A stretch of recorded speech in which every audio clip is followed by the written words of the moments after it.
We'll begin with opening statements and then get right to the Secretary's testimony. The Chair will now recognize himself for an opening statement. 3 years ago, Secretary Mayorkas sat at that table and told this committee the border is secure. 8 to 10 million people entered our country in a 4-year time illegally, record levels of fentanyl smuggled in, stories of women and children being harmed and abused. And we all remember what we saw, whether it was the bridge in Del Rio, all the thousands of people waiting to be processed there when we took trips to McAllen. I mean, we all remember what we saw. Agents had become processors and chauffeurs for the Biden administration's open border policy.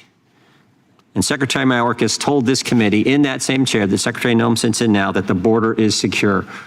Kind of reminds me of that now somewhat famous moment on television where the CNN reporter is standing in front of the burning building and saying, it's a mostly peaceful protest. I mean, it was just ridiculous what the secretary said. And Secretary Mayorkas didn't stop there. Remember when he went after Border Patrol agents, said they were horsewhipping migrants trying to come?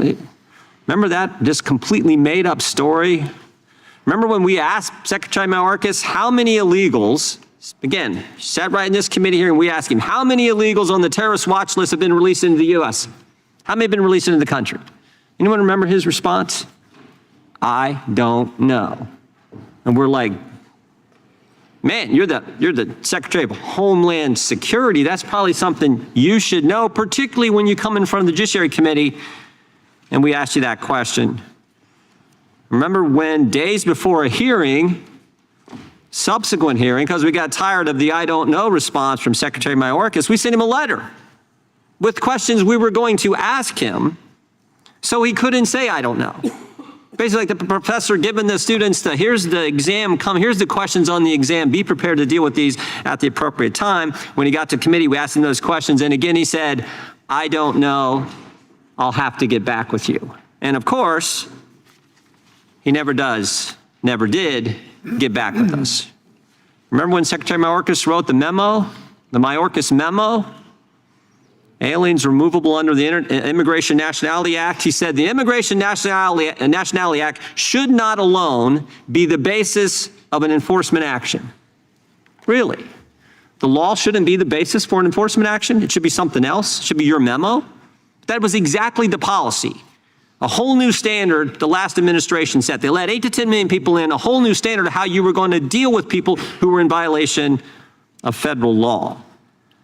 And remember when Secretary Mayorkas went even further.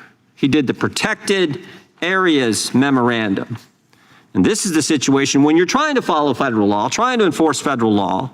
He said you can't apprehend an illegal migrant, maybe one who's been charged with another crime and been released in a sanctuary jurisdiction, something I know some of these angel families know something about, been released in a sanctuary jurisdiction, you could only apprehend them at certain locations.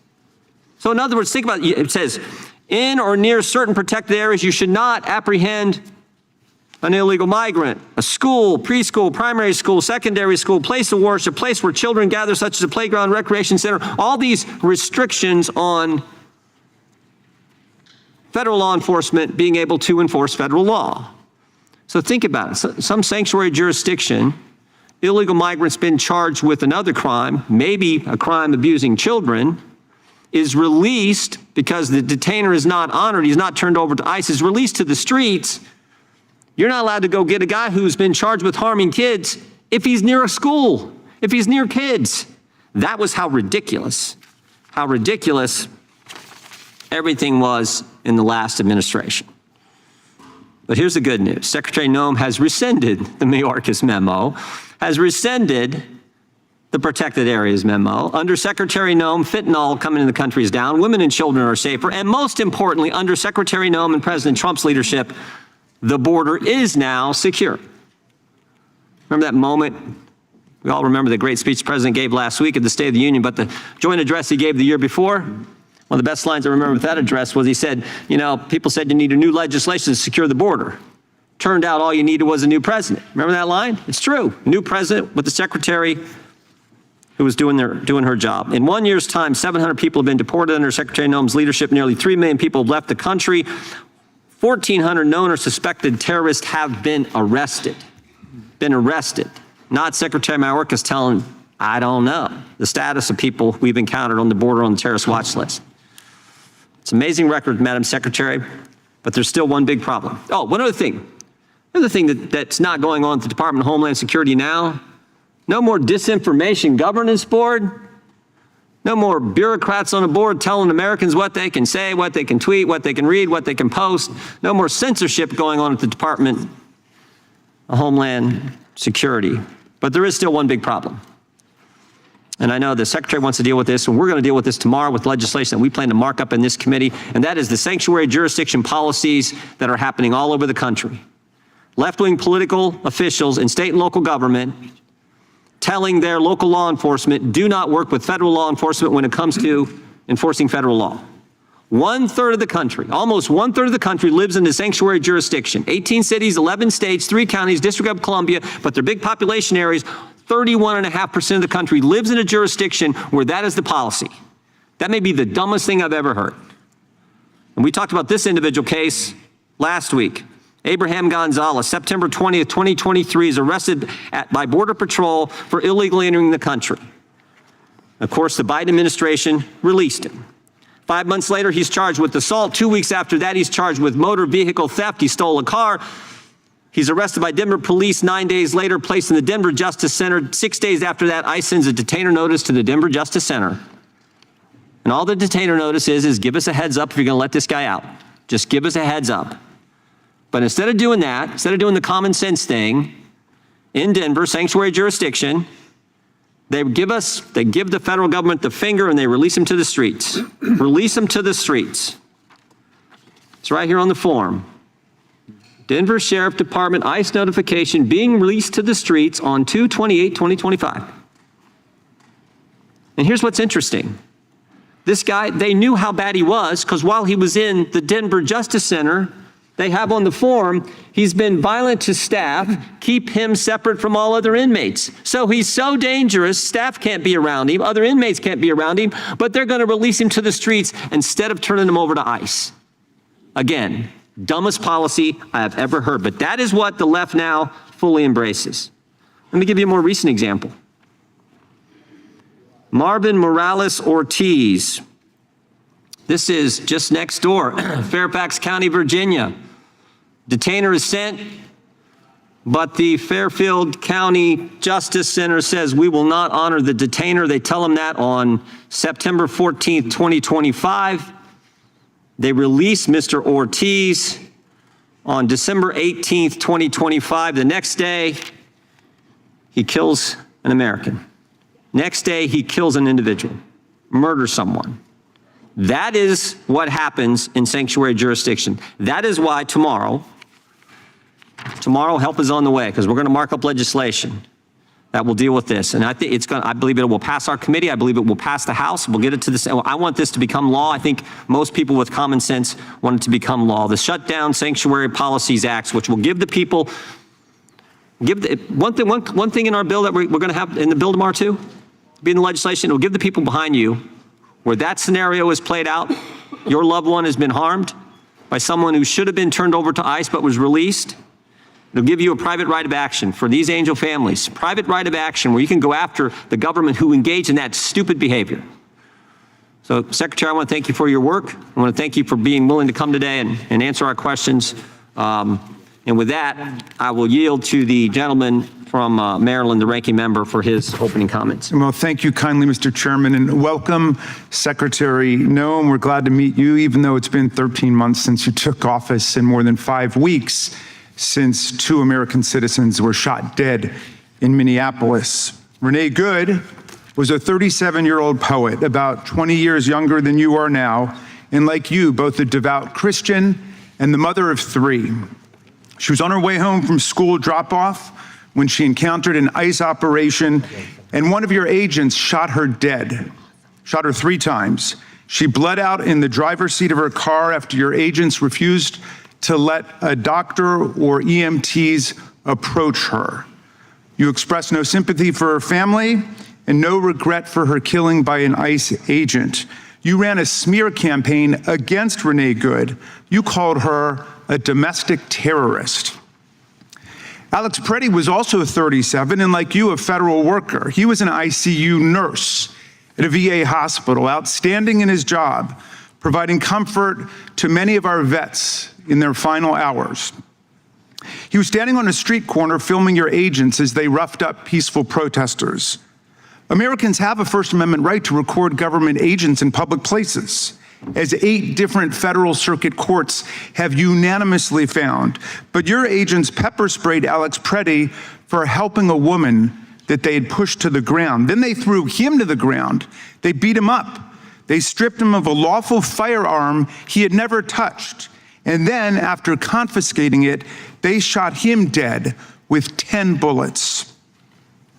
Before his body was even cold, you launched a smear campaign against him, using the same language, asserting without evidence that Alex Preddy had committed a, quote, act of domestic terrorism and intended to kill law enforcement. This disturbing video tells the true facts you tried to cover up with propaganda, and we can play it only because other brave Americans used their phones to capture the actual reality of this horror. Deadly ICE-involved shooting out of Minneapolis. The Minneapolis police chief says a woman was killed after being shot in the head by an ICE agent. Renee Nicole Good was a 37-year-old U.S. citizen and mother of 3 who moved to Minnesota just last year. It was an act of domestic terrorism. Breaking news in Minneapolis and another deadly shooting involving a federal officer in that city. This video shows the incident from this morning with officers surrounding a man before taking him down and shooting him during a struggle. Officials later said the man had died. Minneapolis city officials said the man is a 37-year-old white male, a resident of Minneapolis. They also say he is believed to be an American citizen and that he was a lawful gun owner with a permit to carry. This individual who came with weapons and ammunition to stop a law enforcement operation of federal law enforcement officers committed an act of domestic terrorism. That's the facts. Madam Secretary, you've provided no evidence to back up your defamatory lie against either of these American citizens. There have been 3 homicides in Minneapolis in 2026. Your agents committed 2 of them. Rather than work with state and local authorities to solve these homicides, you barred Minnesota's investigators from the crime scenes. You're denying them access to all the evidence that you have about the deaths of their citizens.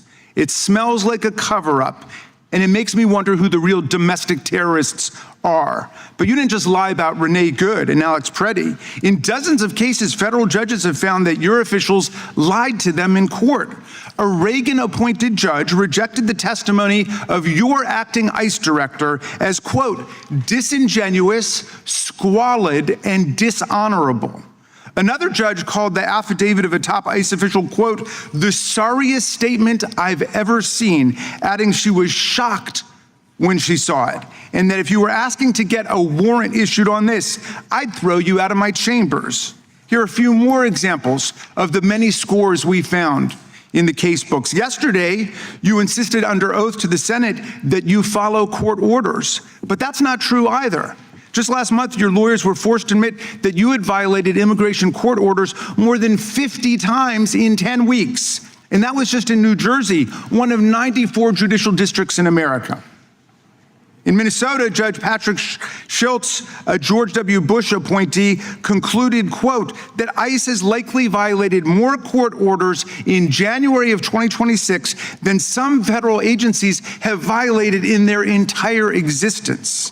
And while you make a daily mockery of our courts and our Constitution, you're treating the billions of dollars our colleagues showered on your department like a personal slush fund. You budgeted an astonishing $220 million for media consultant contracts so you can star in self-promoting photo shoots and lavish ad campaigns like this one of you riding horseback at Mount Rushmore, which was shot during last year's government shutdown. You're living rent-free in the official waterfront residence reserved for the commandant of the U.S. Coast Guard. You spent $172 million to buy not one, but 2 luxury jets for your travel, and now you're using taxpayer funds to lease a 3rd jet, a $70 million luxury 737 MAX with a queen-size bedroom in the back, a deluxe serving bar, and 4 flat-screen TVs. A big, beautiful jet paid for by the big, beautiful bill. Yesterday, under questioning the Senate, you said you plan to refurbish this jet to make it into this kind of airplane, which is what's actually being used for deportations in order to save the taxpayers' money. In other words, you're saying that's actually a deportation plane, but wouldn't it have been cheaper just to buy a deportation plane in the first place? It's like buying a Rolls Royce to turn into a Metro bus. I was almost prepared to buy that story of how the jet was both for executive travel and mass deportation. And then I heard about an airborne episode of entitlement, arrogance, and contempt that I could hardly believe. Apparently, when your special blanket, your blankie, was left on one of the government jets and not transported over to the new one, your special government employee, Corey Lewandowski, chivalrously stepped forward to fire the pilot mid-air, a 2003 Coast Guard Academy graduate and distinguished U.S. Coast Guard commander in Air Station, Washington, D.C. But then he had to be rehired immediately because there was no one else who could fly the 2 of you on the rest of the journey back home. Secretary Noem, you're flying high now, maybe even a little bit too close to the sun. But with all these free planes and houses and pilots, you've traveled a long distance from your actual job and the things you should be doing as head of Homeland Security. Your agency is charged with protecting the homeland. It includes FEMA, TSA, the Secret Service, the Coast Guard, the Cybersecurity and Infrastructure Security Agency, as well as ICE and CBP. Yet you've hollowed out the national security mission. You redeployed thousands of people responsible for tracking terror financing and fighting cyber threats to go work on your mass immigration roundup. You reassigned to the roundup agents working a key national security probe into Iran's terror financing, paralyzing that investigation. And to run what's left of Homeland Security's ruined terrorism prevention office, you actually installed a 22-year-old intern whose chief listed qualification for the job was that he had participated in a model UN club his junior year of college. Through FEMA, you're supposed to provide disaster relief to our communities. Yet last summer, as floods devastated central Texas and killed 135 people, including 25 girls and 2 counselors at a Christian summer camp, you withheld crucial support, including search and rescue teams, for 72 hours. Why? Those were 3 crucial days during which people drowned and died, waiting for bureaucratic approval. You promised to use ICE and CBP to expel the worst of the worst, undocumented immigrants guilty of committing violent crimes like the people responsible for murdering the children of these angel families, these angel moms and dads who've joined us today. Instead, your masked agents have been indiscriminately rounding up any and all immigrants and citizens who your agents think look like they might be immigrants. They've arrested kindergartners, daycare teachers, and parents dropping off kids at school. They dragged grandparents out of their homes in their underwear in sub-zero temperatures and ripped children out of their beds in the middle of the night or used them as bait to arrest their parents. Just last month, your agents picked up Nurul Shah Alam, a severely disabled and nearly blind Rohingya refugee, lawfully in America, who didn't speak English. You claimed your agents dropped him at a safe, warm location. Again, not the truth. They dropped him off miles from his home in the dark at a closed coffee shop in sub-freezing temperatures. And now, because of this cruelty, this man too is dead. You have 250,000 employees and a budget larger than that of 150 countries.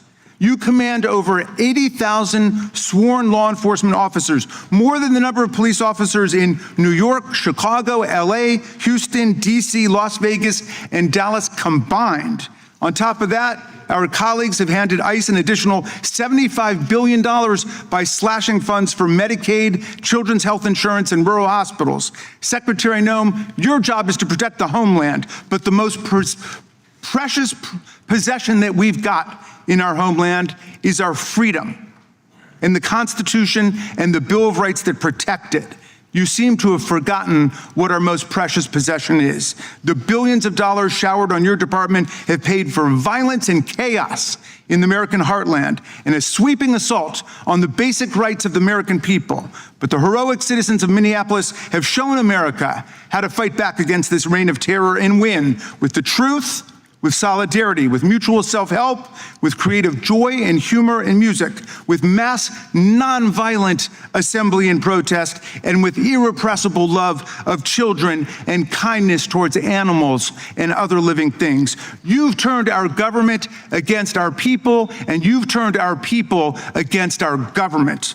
But the people are winning today, although we know we must continue to wake up every day, like the people of Minneapolis, and go out and fight for constitutional freedom. We are clearly in the fight of our lives, and we obviously have very serious questions for you today about what you are turning our government into. I yield back, Mr. Chairman. Gentleman yields back without objection. All of their opening statements will be included in the record. We will now introduce today's witnesses. Ms. Noem has served as the Secretary of Department of Homeland Security since January 25th, 2025.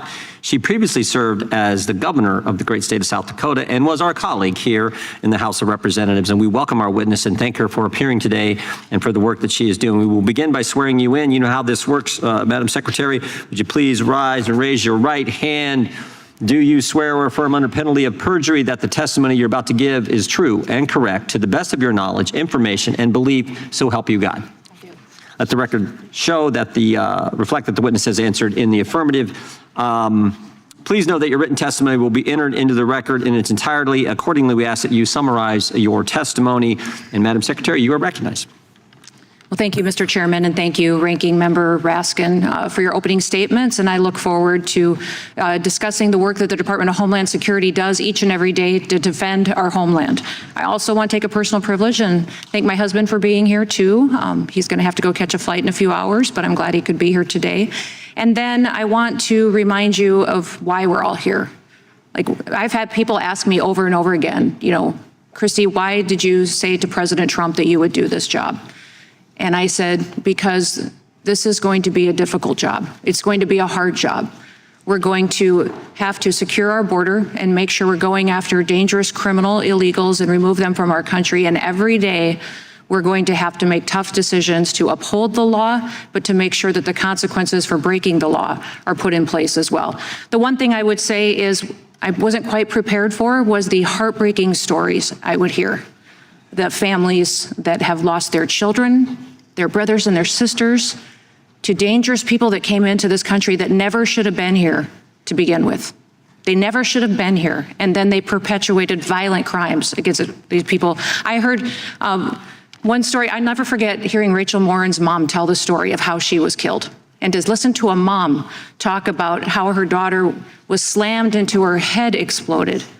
And then he raped her and left her dead, when knowing that Rachel had 5 kids too, that now didn't have a mom anymore, and that individual should have never been in this country. So the reason that I do this job every single day is for that, is that somebody has to do the right thing and tell the stories of these families and make sure that we don't sit around here and make political pot shots on falsehoods and lies, like I just heard from the ranking member, that instead we do the right thing to defend these families and remember their children. Behind me are families with children. These are the children's names that we've lost. Weston Funder, Megan Booz, Carlos Wolf, Sander Cohen, Ryan Lang, Drew Swan, Sydney Shurkin, Jesse Bira, Heaven Lee Nelson, Dana and Ricky Keem, Austin Babcock, Michael Bowden, Logan Harris, Leo Toe, Haley King, Rain Reese, Wesley Green, Krisha Odette, and we are still very blessed to have little Miss Delilah with us. Delilah's right behind me, and she and I are good friends, and she was hit by a vehicle, by a truck that was driven by someone who's in this country illegally and had an illegal CDL. That accident should have never happened because he never should have been in this country, and he certainly shouldn't have been behind the wheel of an 18-wheeler. But she's still with us, and she's doing good, and she's telling her story with her dad and her family and continuing to make sure that we do the right thing here on Capitol Hill. Listen, the Department of Homeland Security was established after the attacks on 9/11. It was established to defend our homeland, to put all the agencies together that have that mission, and that's what we do each and every day. We make sure that we enforce the law and that we protect our homeland and that the families that live here, the American citizens, are our number one priority. For 10 straight months, Border Patrol has released 0 illegal aliens into this country. In President Trump's first historic year back in office, over 3 million illegal aliens have left our country. We've arrested 700,000 of them and detained them and removed them from the country, but over 2.2 million of them left voluntarily. You know why? Because we told them to. We marketed to them. We ran a media campaign. It was the most effective media campaign in the history of this country. $39 billion of taxpayer savings because those people left and got off of our programs, and we didn't have to deport them at a cost of $18,000 apiece. They went on their own, and it saved the taxpayers $39 billion because we told this country and the 8 countries they were coming from that we were enforcing our laws and you couldn't stay here illegally anymore. ICE has arrested over 1,500 known or suspected terrorists. 1,500 that Joe Biden let in over that open border during that invasion that we found and we've removed. And we're going to continue to do that work because we don't know how many more there are still here. Over 7,700 gang members. And Mr. Chairman, Joe Biden lost 450,000 children that they allowed the cartels to traffic over the border. They used them, they abused them, they put them with government sponsors and paid government sponsors to abuse them and traffic them. We have found 145,000 of them, but I'm not going to stop until we find them all, and we'll continue to do that. Fentanyl trafficking over the southern border is down 56% because of President Trump. We continue to stop drugs. 1.7 lethal doses of drugs have been stopped from coming into our country in the last year. Phenomenal. Phenomenal. It's amazing to me how once President Trump came into office, they quit talking about the drug epidemic.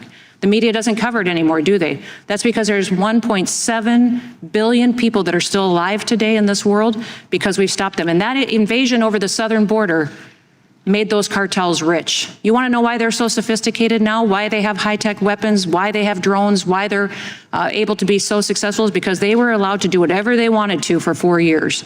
And Biden enriched them, and the Democrat Party enriched them so that they could perpetuate violence against the United States. Mr. Chairman, I could go on, but I will look forward to the conversation today, and I look forward to continuing to fight for America. Thank you. I yield back. Thank you. Thank you for that opening statement. We will now go to gentleman from California, Mr. Issa, for a 5-minute question. Thank you, Mr. Chairman. Madam Secretary, I couldn't be happier that you're exactly where you are. Many of us had the honor of serving with you when you were in the House, and candidly, when I hear the jealousy of the ranking member for the job you're doing and his inaccurate statements, that's all I hear is, you know, you were better than this body, and you're proving it every day, you and President Trump. You know, the ranking member is entitled to his opinion and to that dialogue berating you and everything the administration's doing. He's just not entitled to his facts. And I'd like to spend my time concentrating on a few of those. Madam Secretary, were any laws changed significantly between the time of, let's say, President Obama or President Clinton and their enforcement of the border and Joe Biden's 4 years? No, there wasn't, sir.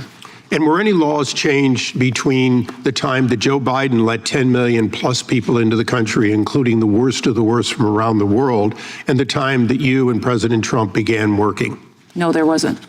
So it's not about laws. It's not about the calls of things being constitutional or unconstitutional. Isn't it true that every president except President Biden spent a lot of time, energy, and public relations letting people know that the border was a place to be respected and that we would deport particularly criminals coming to our country? That is correct. So regardless of what the ranking member says, all you've really done with gusto, with tenacity, and with all the funds you've been able to have is you've done exactly what President Clinton did, or President Obama, or any other president who respected the Constitution and the laws we've already passed. That is correct. So I want to touch on a personal note, though. You've been to the White House. You've been to the vice president's residencies. Both of those exist as working places, but they exist as places to protect people who, in fact, would be attacked. Is it fair to say that you and your family are at greater risk because of the job you're doing than anyone who's had your job perhaps since 9/11? Yes, sir. I can't speak specific to the threats, but And so when the ranking member spends so much time talking about your being in a protective housing, by the way, one that is under your authority and one that the head of the Coast Guard normally would be in, I'm just going to make a statement, a view, an opinion, and hopefully the ranking member will agree with this opinion. The chances that the commandant of the Coast Guard is going to be attacked for the job he's doing, and the chance that you will be attacked causes both of you to be in protective housing. You're simply in the housing that he historically had, and I want to thank the administration for recognizing the threat on you and your family for the work you do. Yes. let me clarify a couple of things. I'm not in the commandant's house. I'm in a Coast Guard house, but not the commandant's house. The commandant is in his house. And I will also tell you that I rent that facility. I rent where I stay and pay personal dollars to do that. So I'm hearing the ranking member making statements that aren't true, but they're his opinions. I want to thank you for correcting that. I apologize for not knowing as the commandant's residence. I have been in that in the past, and he does use it for both official and unofficial. It's the reason he has it. And the CNO is also housed in an alternative. And by the way, that alternative, just for history, we moved the vice president under Gerald Ford to that residency, and Congress did it and has made the decision that protecting key people and their families so they can do their job is important. And I want to make that point clear today. Now, the ranking member will doubtlessly be the next person, and you will have to put up with 5 minutes and 1 second of berating again. So I want to give you this last 50 seconds to talk just once more about the families behind you, because he implied that he was compassionate for those families, that he understood it. I'm looking at them, and Madam Secretary, I don't see them as being here in support of those 4 years of Joe Biden and the ranking member's administration. No, and it's interesting because when President Trump was here in his last term, he opened up an office at ICE to help these families, to give them information on support, mental health account that they might need, or also knowledge on court cases of the individuals who had killed their children. And when Joe Biden came into office, he closed down that Voices office, completely shuttered it, because that office also tracked how many victims there really were in the country that had been affected by illegal alien crime. So when I came in, I didn't have any data set to use because Joe Biden and his administration had completely quit keeping track of the amount of victims here. We're grateful that they're here today. We're grateful that the Voices office is back open again, and that these families now can know where their children's killers are. They can follow that, and they can make sure that they hold people accountable to not enforcing the law. Thank you, Madam Secretary. I yield back.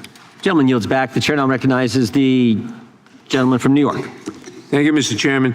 Secretary Noem, we have seen a consistent pattern of lies and deceit from the Department of Homeland Security under your leadership.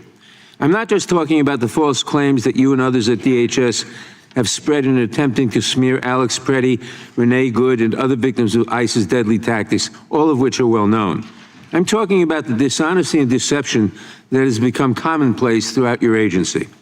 One of the most brazen incidents occurred last week at Columbia University, where 5 DHS agents conned their way into a university-owned apartment building at 6 a.m. They were pretending to be police officers searching for a missing child. But this was nothing more than a ruse to gain access to the apartment of a student originally from Azerbaijan, Eli Agayeva, a senior studying neuroscience and politics. A public security officer on the scene asked for a warrant, but none was produced, and they proceeded to arrest Eli. It is black-letter law that a government agent cannot lie about searching for a missing child to gain entry to a residence. It's literally the example they give in the criminal procedure textbook. But your agents deliberately misrepresented themselves to gain access to Eli's apartment. Fortunately, hours after Eli was taken into custody, following a public outcry and a meeting with Mayor Mamdani, President Trump intervened and secured her release.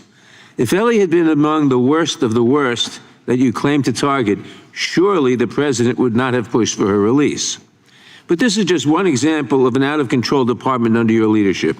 My own office was the victim of your agents' deceptive tactics last year, when DHS agents entered my office under false pretenses, claiming that my staff was, quote, harboring rioters, when video clearly showed this was not the case. A statement issued by DHS claimed the agents were doing a, quote, security check. And yet the video that has been released shows them handcuffing a staffer, demanding access to non-public areas of my office without a warrant, denying that they even needed a warrant when challenged by a member of my staff, and never once asking about the safety and security of my staff. More lies. Although both of these incidents were traumatic for those involved, at least everyone is alive and well.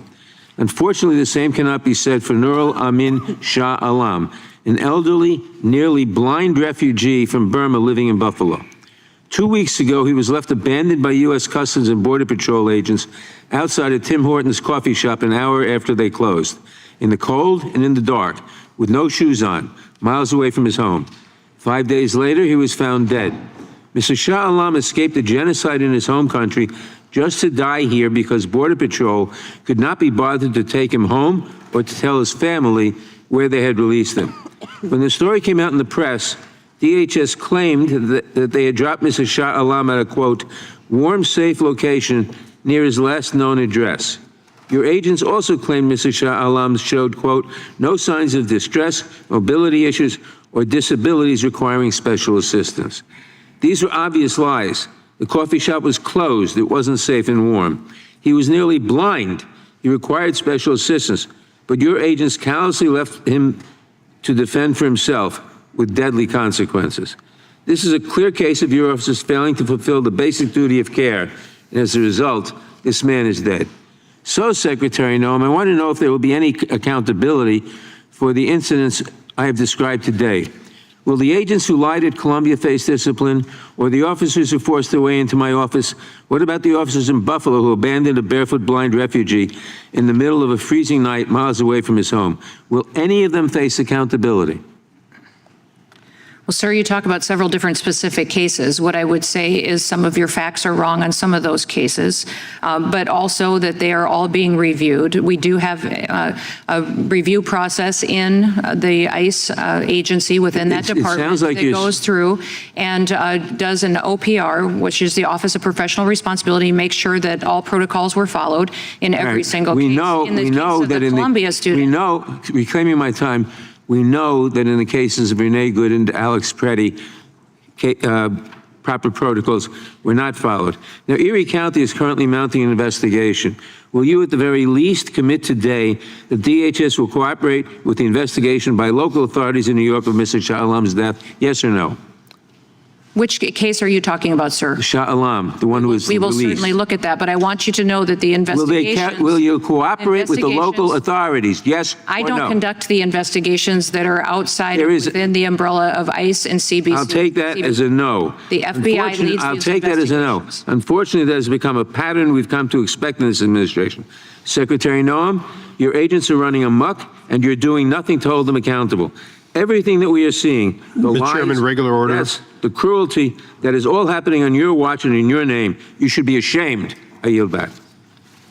Gentleman yields back. Gentleman from California, Mr. McClintock, Chairman of the Subcommittee on Immigration, is recognized for 5 minutes. Thank you, Mr. Chairman. I know we have a number of Angel families here today whose loved ones were killed because of the open borders policies of the Democrats. Could I ask them to stand for a moment and be recognized so that we can honor their loved ones and get a sense of the human toll that 4 years of open borders took on our country? Thank you. God bless you all. Yep. Thank you.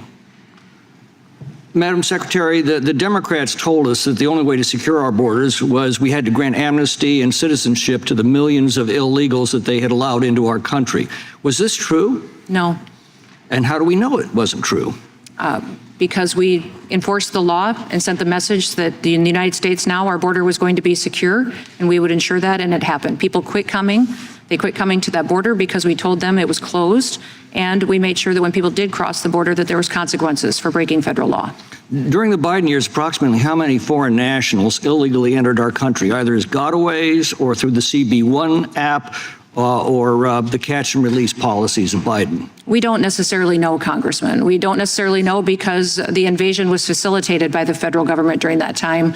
And while all of our CBP agents were pulled to process people, to make sandwiches, to take care of the masses and thousands of people crossing the border, huge swaths of our border were left unsecured. So and the we don't cartels know. took advantage of that to We traffic. don't know how many millions know. of illegals. We know at least 10 million because we watched them either cross the border or we released them under the Biden administration. But the Inspector General reported that they also approved entry visas for 13 million foreign nationals without conducting any interviews or background checks as required by law. Do we know anything about those 13 million visa approvals that were given without any kind of vetting? We don't. We're going back and tracking ones we have documentation on, but most of them are not at the addresses that they left, the contacts that they may have done. And all of our programs under the Department of Homeland Security were violated and abused and perverted as well. For example, when we came in, there was 400,000 asylum cases. That was a year before we came in. He abused it so bad during that invasion that when I first got sworn in as secretary, there was a backlog of 1.5 million asylum cases. And that all need to be reviewed. And do we know how many are still even in the country? No, we don't. How many criminals were allowed in? Oh, thousands of them. We know for a fact that other countries emptied out their prisons, their mental institutions, encouraged people to go, and those individuals who would pay a cartel member to move them across the country certainly came into our country, broke that first law, which made them a criminal, and then after that, many times. And could you tell us again just how many illegal aliens have been deported under your leadership or have been self-deported? There's been over 700,000 that have been detained and arrested and are being deported. I want to remind everybody at this committee too that every single one of these individuals that's detained has final orders of removal. They can leave today. And by the way, as soon as they get to that detention center, they have the option to go home. How many of those that you've deported now have records of a criminal or arrests or convictions? 70% of those in our detention centers have criminal records. So roughly over 500,000. Yes. So you've effectively removed more than 500,000 criminal illegal aliens from our streets and sent them back to their own countries or detained them. Yes. And what's that done to our crime rate? Oh, our crime rate has been phenomenal. In fact, we have the lowest murder rate in our country that we've had since it's been recorded. Over 125 years, our murder rates are at the lowest that it is. The drug epidemic is getting better and improving. We need it to do more so we don't lose more of our children. But we specifically under ICE as well and HSI target human traffickers and child pedophiles and those that would perpetuate assaults against our children. The chairman said there were 11 states refusing to enforce federal immigration law. I think it's worth noting there were also 11 states in the old Confederacy. And they too asserted the doctrine of nullification, that states could ignore or nullify federal laws that they didn't like. That's fatal to a federal republic like ours. Abraham Lincoln understood that. Andrew Jackson understood that. Donald Trump understands that. It's what lit the fuse for the Civil War. How do these sanctuary states thwart enforcement of our federal immigration laws? They don't cooperate with us. They don't share background information or arrest information or when they're releasing someone from their prisons or jails. They turn them on the streets, and then when we are out doing enforcement actions, they don't help us with security. Many of these local officials, driven by political leaders, governors or mayors, don't come when we respond, when we ask for backup for our law enforcement as well. And what's the purpose of these so-called sanctuary cities and states? Are they protecting all illegal aliens or only those illegal aliens that have been arrested for other crimes? Well, I would say they're protecting them all. They're allowing them to stay on their programs and to live in their housing and facilitate it and to be on benefits programs that take taxpayer dollars out of their communities away from American citizens and facilitate a way of life for people that didn't follow our legal process. I know that they're very concerned, the Democrat Party is very concerned about illegal aliens in this country. I will tell you, as a Secretary of Homeland Security, it's my job to get up every day to be concerned for American citizens. Well, they are my priority. Thank you for the job you're doing. Gentleman yields back. Mr. Coleman, I should have said this earlier. If you need any help or a little break, when you want to go in the back room with Delilah, that's fine. I see Delilah decided to take a nap. Let the record show, I think she fell asleep during Mr. Nadler's question, not Mr. McClintock. The chair now recognizes the gentlelady from California. Thank you, Mr. Chairman, and thank you, Secretary Noem, for being here with us this morning. You know, there's an old adage that states there are no bad dogs, just bad owners. One of the questions we have is, are there bad agencies or just bad owners and bad leadership? And so, you know, I have a concern about much of what's happened in the enforcement region internally in the United States. And I'd like to show a video, the video number 1, if the staff could play that.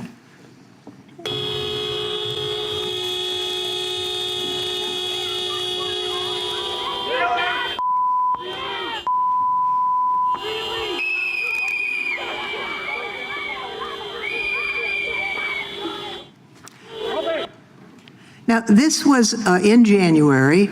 ICE agents forced their way into the home of a United States citizen, Mr. Scott Thao, without a warrant. As you could see from the video, they pulled him into sub-freezing temperatures in his underwear, held him for a number of hours, and finally released him.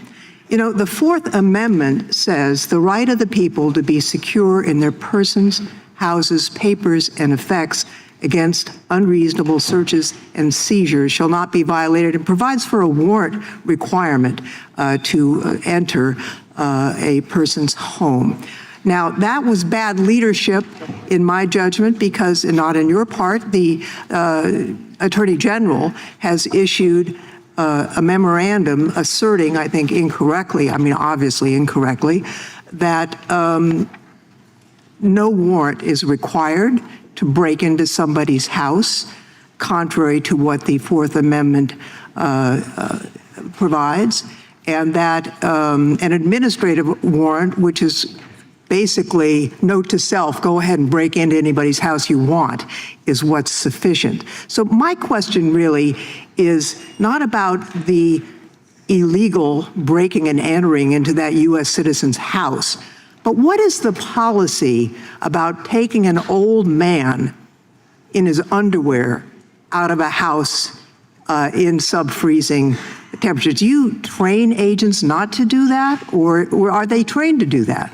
All of our law enforcement officers go through extensive training. Our ICE officers go through 58 days of training and 56 days of training. They have 28 of those on the job. Okay. But beyond that, they are trained in constitutional law, which you referenced, so they all know. The question was about manhandling an old man in sub-freezing weather. In those situations. So they're trained to do that? They're trained in how to interdict someone, to detain them, and to take them. Well, this man had done nothing wrong. Let me show you another video.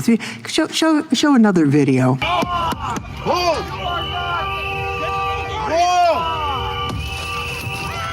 Get out! Get out! Down! Go!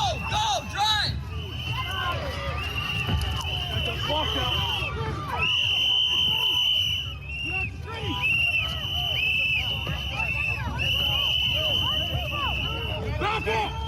Get back! Get back! Get the fuck up!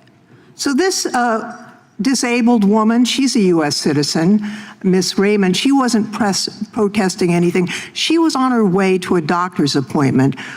She has a traumatic brain injury, and as you can see from the video, your agents surrounded her car, they pointed their weapons at her, they broke her window, and they dragged her from the car. Let me show you another video.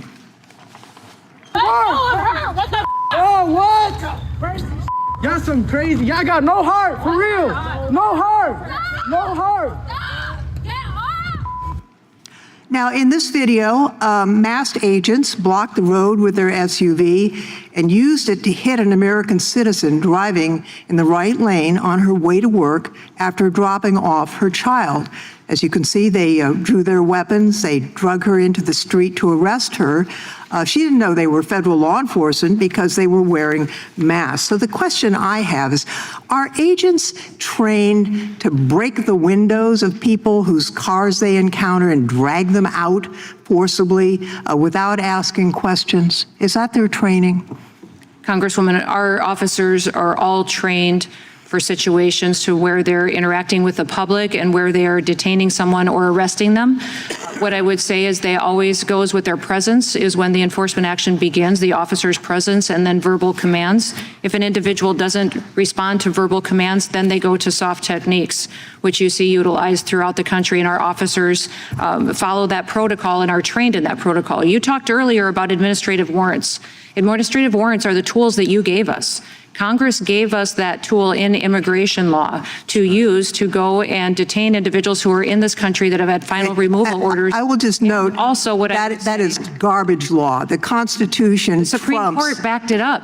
You're incorrect. There's a long line of cases, the only Mr. tool we Chairman. have, ma'am. The real lawyers on this committee know that the Fourth Amendment how you want, provides for but a it is the law. warrant requirement. It is federal law.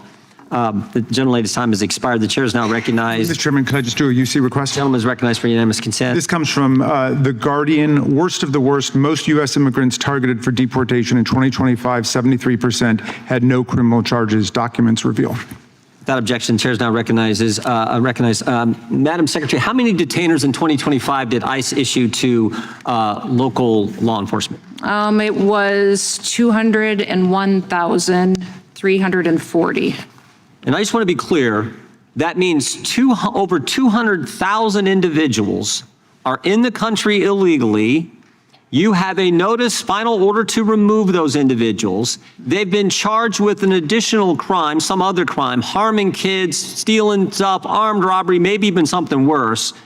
They're in a jail or detention center, and you send a notice, a detainer notice to that jail or detention center saying, if you're going to release this individual, give us a heads up so we can come apprehend him at the jail. Is that all accurate? That is accurate, yes. Okay.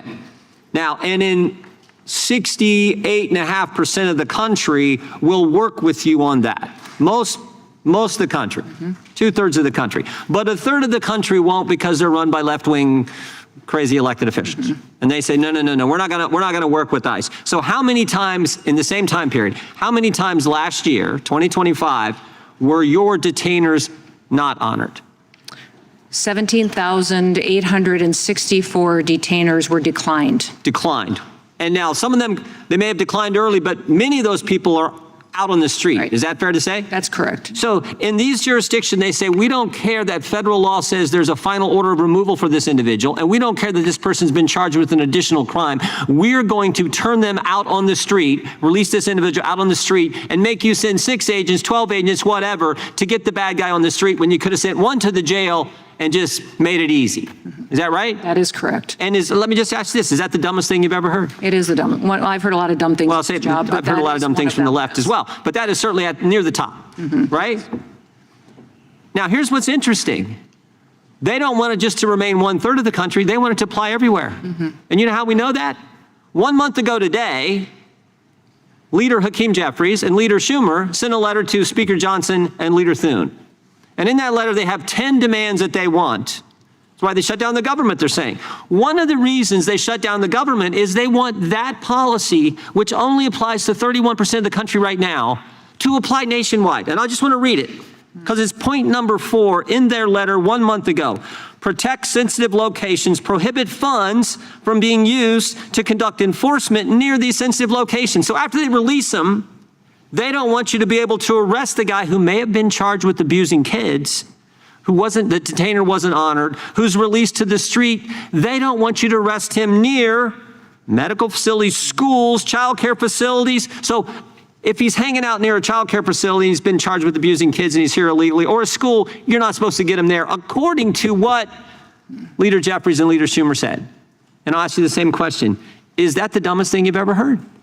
Yes, that is one way to encourage criminals to congregate where children are, is to say that a school would be a safe zone. And what happens when they don't honor detainers? They release bad guys who were supposed to, according to federal law, be turned over to ICE, and you're supposed to remove them. They release them. What happens is exactly what I talked about in our opening statement. You have guys like this Ortiz fellow, right next door in Fairfax County, Virginia, who was here illegally. You all sent a detainer. And they said last September, nope, we're not going to honor it. They released him to the streets, and he killed someone when it could have been easy. Someone would still be alive today. And as I said before, be one less angel family in this country if they would simply do the common sense thing. But no, they want to expand it, and they want to put back in this protected areas thing. Here's the other thing that's interesting. They all defend what happened in Minneapolis when all the protesters and rioters, or whatever you want to call them, went into the church. So they're allowed to go into the church, and somehow that's fine. They can disrupt the church service, but you're not allowed to go near a church to arrest a bad guy who's been charged with another crime and released to the street. Again, unbelievably stupid. And that is why tomorrow, the House Judiciary Committee is going to mark up the Sanctuary Shutdown Act of 2026. And hopefully, we can pass that, get it to the Senate, pass it, and get President Trump to sign it, because it is the right thing to do. And anyone with common sense understands that. I apologize, I went too long. I'll give you the last 20 seconds. No, I just appreciate that, and I agree with you wholeheartedly that a lot of what comes at us for criticisms is simply not truth. Every day, and it's interesting, Chairman, as you were talking, I was thinking about the last committee hearing I was at just a couple months ago in December, that all the Democrats held up pictures of illegal aliens and were defending illegal aliens and talked about them. Now today they're defending citizens because they know they shouldn't be putting illegal aliens in front of citizens. They've changed their method. Now they realize that when they're fighting for people who shouldn't be in this country to begin with, that's a losing statement with the American people. That common sense would tell you somebody who lives here that is a citizen should be prioritized over someone from another country. Well, but that's common sense. Madam Secretary, they're not only fighting for people here illegally, they're releasing the bad guys to the streets, for goodness sake. They are. That is the problem. With that, I now recognize the ranking member for 5 minutes. Thank you, Mr. Chairman. We're fighting for American citizens, Madam Secretary. Today you are. Because your ICE agents shot them in the face and killed them, and each person you see up on this dais today represents 800,000 American citizens. And you should know that as a former member of Congress. Now, her brother said that Renee Good was someone who could make you believe things were going to be okay despite all the hardship because she chose optimism. Alex Preddy was a Boy Scout, a choir member, an outdoorsman from Green Bay who lavished attention on his beloved dog, Jewel. His sister called her brother someone who had a way of lighting up every room that he walked into. But only a few hours after they were gunned down by your agents, you called Renee a domestic terrorist. You said Alex committed an act of domestic terrorism. Alex's parents responded to your calling their son a domestic terrorist. They said the sickening lies told about our son by the administration are reprehensible and disgusting. Now, I want to give you a chance before the entire country to correct your false and defamatory claim. Based on what you know today, Madam Secretary, were Renee Good and Alex Preddy domestic terrorists? Congressman, what happened in Minnesota in those two incidents was an absolute tragedy. Were they domestic terrorists, as you said to the country? My condolences to their families, because I know that their lives will never be the same after that happened. Is that an apology for what you said? We, in those incidents, offer as much information as we can from officers and agents on the ground in a chaotic scene that gets. I'll repeat my question, reclaiming my time. Based on what you know today, Madam Secretary, based on what you know today, were Renee Good and Alex Preddy domestic terrorists? As you know, there's ongoing investigations that are being led by the FBI. But you didn't wait for the investigation, did you? You didn't wait for the evidence. You proclaimed that they were domestic terrorists at the time. Why did you do that? And you didn't wait to attack our law enforcement. Why did you do that? They're going into a dangerous situation. Why did you call them domestic terrorists? Because our ICE officers and our HSI officers that day risked their lives to protect that scene. So evidence could be reclaimed. So it could be used in the investigation. Because those violent rioters that were there. So you're proud of the fact that you called them domestic terrorists? Is that what you're telling America? HSI officers put their lives on the line to protect that scene, so evidence so we could have. Yes, they do. Yes, they do. But you told a lie about them. You said that they were domestic terrorists. Do you regret that? I offer my condolences to those family. And again, based on what you know today, were Renee Good and Alex Preddy domestic terrorists? There's ongoing investigations, and so I can't. So you still don't know. You think that's an open question?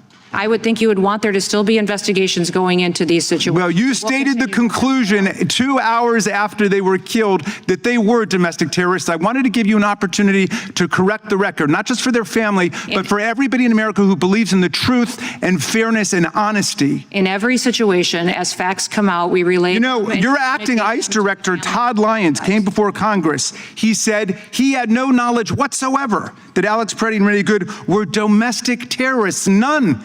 This is your guy. He said that. He admitted that that was wrong. Why won't you admit it? I will tell you the investigation's still ongoing, and we'll. So do you regret speaking before the investigation? I would say that in those situations, you regret that? Chaotic scene on the ground, we relay information to the American people that they're asking for. And as the things change, situations change. People were asking you whether they were domestic terrorists? And you decided that they were before the investigation? As we learn more, we. You don't want to say anything to their families? Mm-hmm. I did. I said condolences. For what? How about an apology for what you said about their loved ones? My heart is with them, and we will continue to stand with them as they get a complete investigation into these situations. All right. Well, let me ask you some questions of law if you can't handle the facts. Very simple questions of law, not trick questions. Is it lawful for federal agents to shoot and kill a person for engaging in peaceful protest and nothing else? That's a yes or no question. Each instances in peaceful protests, no, it's not. Okay, but good. I would say, is it lawful for federal agents to shoot and kill a person for filming them on a public street? Yes or no? No. Okay. Is it lawful for federal agents to shoot and kill a person just because that person is lawfully carrying a holstered firearm under the Second Amendment in state law? No. And finally, yes or no, is it lawful for federal agents to shoot an innocent person or even a criminal suspect just for driving away from them, according to the Supreme Court? No. Okay. Well, I'm glad you got the law right, and I hope you would rethink what you said about two good, honest, faithful American citizens and what that means to their families when you say that as Secretary of Homeland Security. And your ICE guy has already retracted that, and you should retract it too. I yield back to you, Mr. Chairman. Gentleman yields back. The gentleman from Arizona is recognized for 5 minutes. Thank you, Mr. Chairman. Thank you, Secretary Noem, for being here today. Also, I want to acknowledge the Angel families. There are very few jurisdictions that don't have Angel families. Very, very few. Thank you for your courage and your willingness to be here today. I am grateful that the ranking member at least knows, Secretary Noem, that under your jurisdiction, there's the Coast Guard, there's FEMA, and a whole host of other agencies, TSA being one. He listed some of them. He's chosen not to fund them. Mm-hmm. How outrageous is that? How outrageous? So, Secretary Noem, before I turn to my questions, I want to establish the insanity of what sanctuary jurisdictions are doing and why it matters.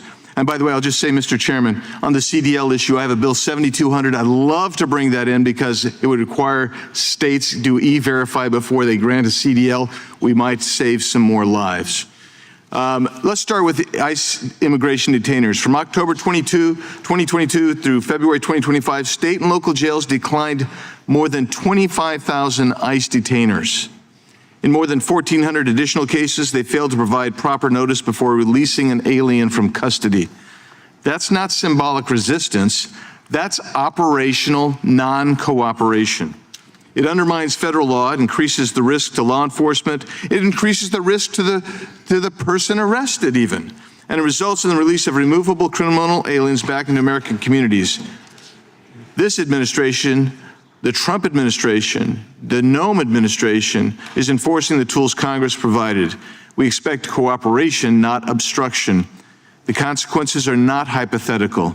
ICE data from FY 2025 shows that sanctuary jurisdictions released offenders with homicide charges or convictions, and I'm going to highlight just several examples. Rami Jalal Nisan, an Iraqi national with 28 arrests. Chicago ignored 3 ICE detainers. 15 of his arrests occurred after the first detainer was issued. Waldemar Zibik, a Polish national convicted of attempted murder after stabbing his wife and daughter, was released despite an ICE detainer. Alexander Pascual Pedro, arrested for aggravated criminal sexual abuse of a child, released despite a detainer, later convicted of solicitation to meet a child, and then arrested again for domestic violence. Ismael Gomez Urzua, Deported 4 times, 3 detainers ignored despite arrest for narcotics, fleeing police and weapons violations. Dennis Humberto Navarrete Romero, an illegal immigrant, was arrested for many crimes but released into the community repeatedly. He went on to allegedly rape a woman on a trail in Fairfax County. Abraham Gonzalez, Venezuelan gang member, arrested in Denver for aggravated assault, motor vehicle theft, and felony menacing. Denver gave ICE only 1 hour's notice before forcing officers to arrest him in a public parking lot where an officer was assaulted. Those aren't policy disagreements. Those are public safety failures, a willful desire to hold the community or put the community in danger. Beyond those individual cases, we've seen tragic losses around this country, not just of the Angel families here today, but Laken Riley, killed by a Venezuelan national unlawfully present in the U.S. Rachel Morin, a 37-year-old mother in Maryland, raped and killed by an illegal alien from El Salvador, later convicted of first-degree murder. Jocelyn Nungary, 12-year-old girl in Houston, sexually assaulted and murdered by 2 Venezuelan nationals unlawfully present in the U.S. They have been charged with capital murder, and we could go on and on. So, Madam Secretary, what is the value of an ICE detainer, and why is it such an important public safety tool? Well, a detainer that we would lodge with the local law enforcement jurisdiction lets them know that when they are going to release that individual out to the public, that we would like to take custody of that. When we have detainers that are honored, we can go into a courthouse, we can go into a jail or a prison, and in a safe environment, take custody of that individual, take them to a detention center and remove them to their home country. When they don't honor our detainers, that individual is released out into the streets. And what we know for a fact is hundreds and hundreds of times, thousands of times across the country, those individuals reoffend. And what they're doing by not honoring detainers is creating more victims. When ICE issues a detainer, you're not asking local officers to conduct immigration sweeps in neighborhoods. You're requesting simply notice before release or brief lawful hold so you can assume custody, right? That is correct. If ICE is requesting a short hold, that means that the individual's already in state or local custody. Correct. And individuals in jail are there because there was probable cause for arrest, and in many cases because they've been convicted of crimes, right? Correct. And so when these sanctuaries policies are enacted, they put the community at harm, they put your agents at risk, and even the perpetrator at risk. And Mr. Chairman, I'll yield back, but I have some UC requests. Gentleman's recognized for UC. Thank you.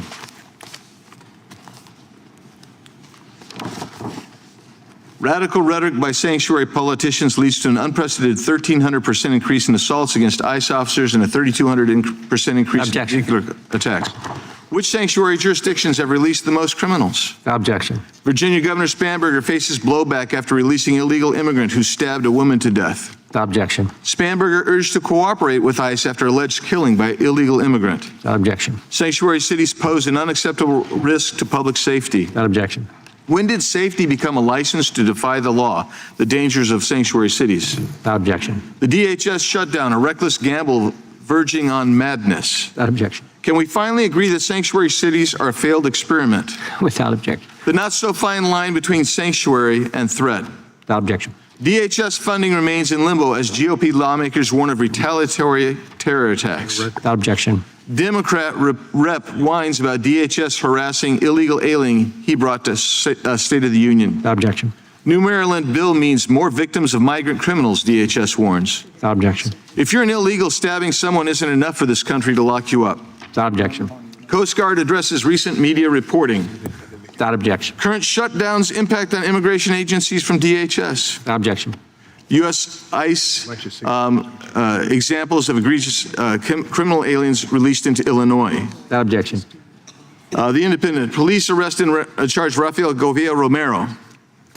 Without objection, I think the gentleman may set a record here. Yeah. He has set a record. February 18th, 2026, response to Representative Gosar's letter from Secretary Noem. Without objection. Another response from Secretary Noem dated February 4th, 2026 to Gosar. Without objection. And also, finally, DHS OIG highlights covert testing of TSA's checkpoint security screening effectiveness. Without objection. Thank you. Yield back. Gentleman yields back. The chair now recognizes the gentleman from Tennessee. Thank you, Mr. Chairman. Madam Secretary, welcome to the committee. Thank you. Gives me an opportunity to show you the 8 letters that I have sent to you over the last year, only one of which have been replied to. So it gives me opportunity to ask you the questions and try to get an answer. One of the things you're most famous for, probably your quote of quotes, is we're going to go after the worst of the worst. The murderers, the pedophiles, the rapists, et cetera. In my letters, I said I agree with you on those things. People who are in this country illegally or not citizens who commit those crimes should be deported. But the facts show that most of the people that you have stopped and tried to deport have not committed any of those crimes. In fact, they've committed no crimes at all. I've got a study here from the Justice Department that shows that less than half as undocumented immigrants are less than half as likely as U.S.-born Americans to be arrested for homicide. And the pattern holds for assault, sexual assault, robbery, burglary, theft, and arson. And they're half as likely to be arrested for drug offenses. That's an NIJ study. In Tennessee, there was a study that was just in the Commercial Appeal, our local newspaper in Memphis, that shows the same, that they are very unlikely to commit offenses. For the folks that are here and your families, I'm sorry. It's terrible what happened to your children or your family members. But they are more likely, and citizens are more likely to be attacked by United States citizens who are not undocumented, who came here and are born here. They are more likely to commit these crimes. So why do you continue to talk about the worst and the worst when all the statistics show we're not stopping the worst and the worst? We're doing what Stephen Miller wants to do and set a record of deportations. Can I respond to you now, sir? I hope you will now. Okay, It's been good. a year. Well, thank you for your letters, and we have responded to those. When I came into office, there was years of letters that Mayorkas did not respond to, that we had to backlog and respond to all the letters that he received as secretary. And in fact, one of those letters was I just want to hear about the letters I wrote you. 567 days old. Just tell me about the letters I wrote you. I have responded to over 1,490 letters that I've gotten from members of Congress. You could have done in the last 1,498 and done mine That's as well. just individual letters. Sometimes they had 60 to 70 signatures on them, and we responded to every one of them. Tell me about the worst of the worst. The worst of the worst, sir. I think you've offended the families behind me today with that. Did not intend to, and I think it's wrong for you to suggest it. You're commenting on the fact that the individuals aren't violent reoffenders, and you keep talking about the fact that these individuals that are in this country illegally don't harm families. No, I didn't say that. I said they're less likely than people born here. I didn't say that they don't do it. The vast majority of these people behind me lost their children due to drugs, overdoses from drugs that came over the southern border.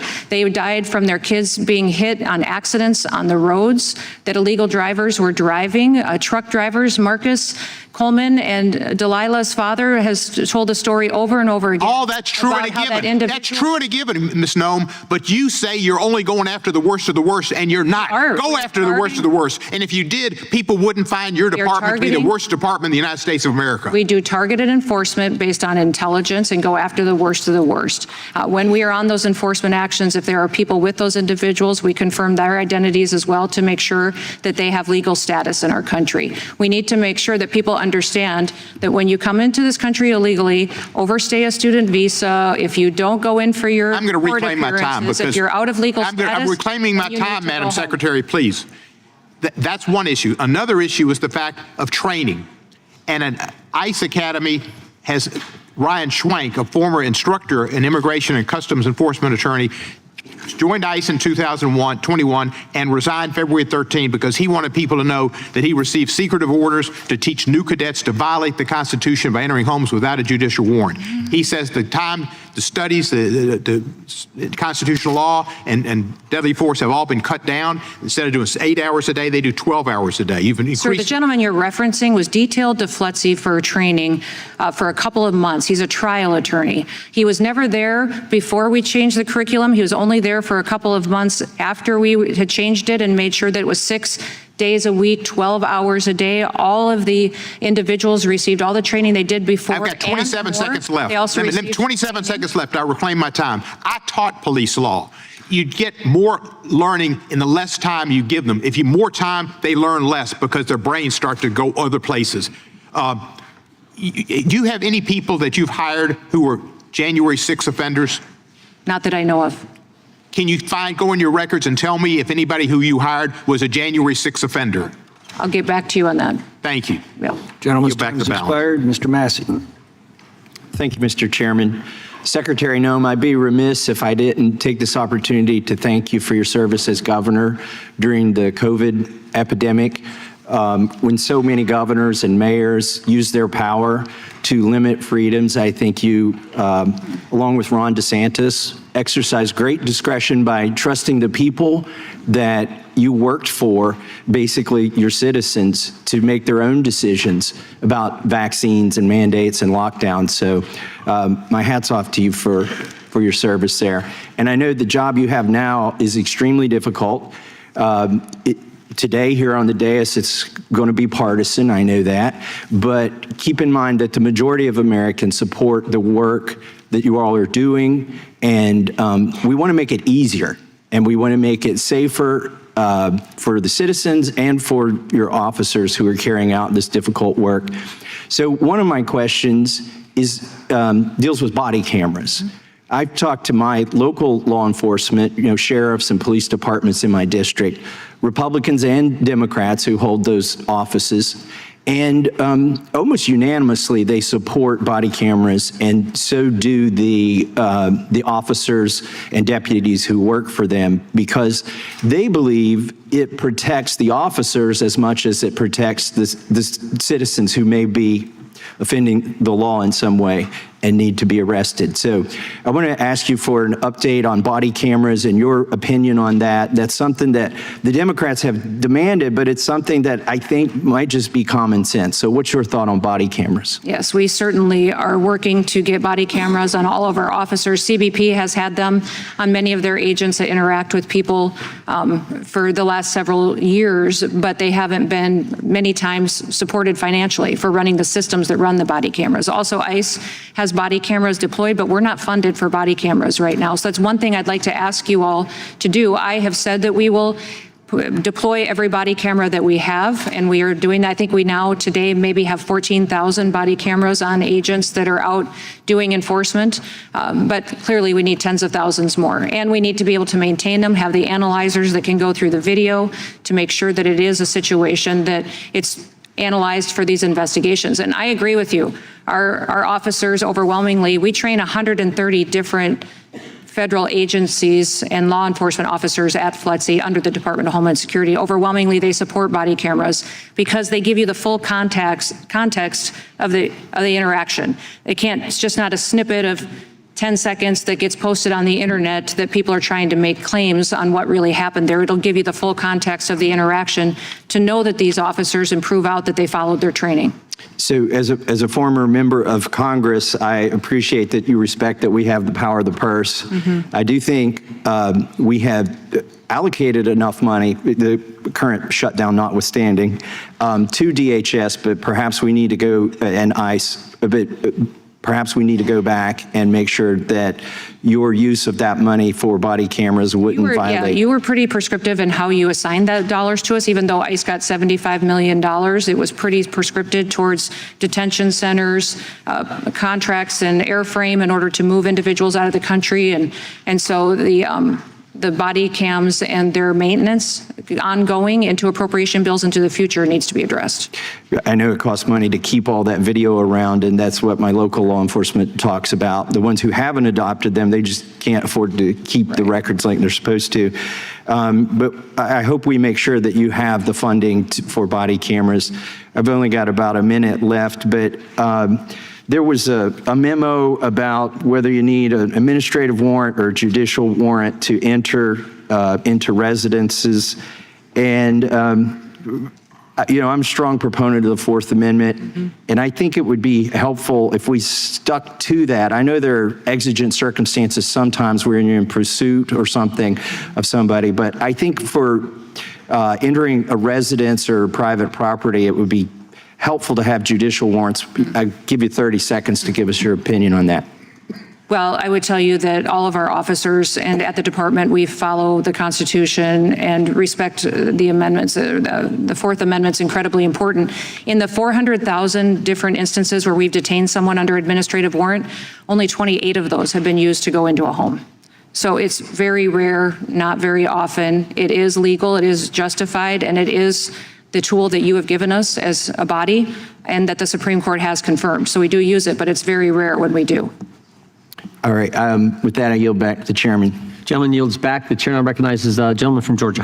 Thank you, Mr. Chairman. Secretary Noem, last month, your Immigration and Customs Enforcement Director, Todd Lyons, confirmed that the Department of Homeland Security is conducting an investigation into the brutal, cruel, and senseless killings of Renee Good and Alex Preddy.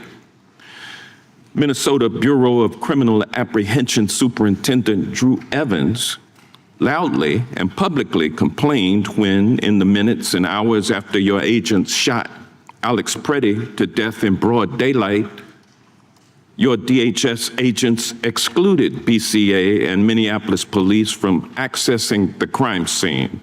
Your agents continued to physically block state and local law enforcement access to the crime scene even after they were presented with a search warrant issued by a judge that authorized their appearance at that location, the crime scene.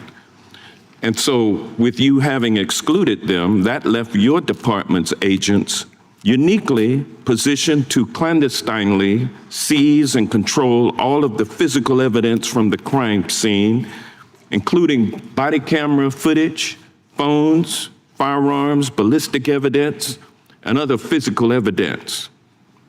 Your attempts to hide the evidence from state and local law enforcement forced Minnesota officials to go into federal court to obtain a temporary restraining order preventing you from destroying or altering the evidence and ordering you to preserve the evidence.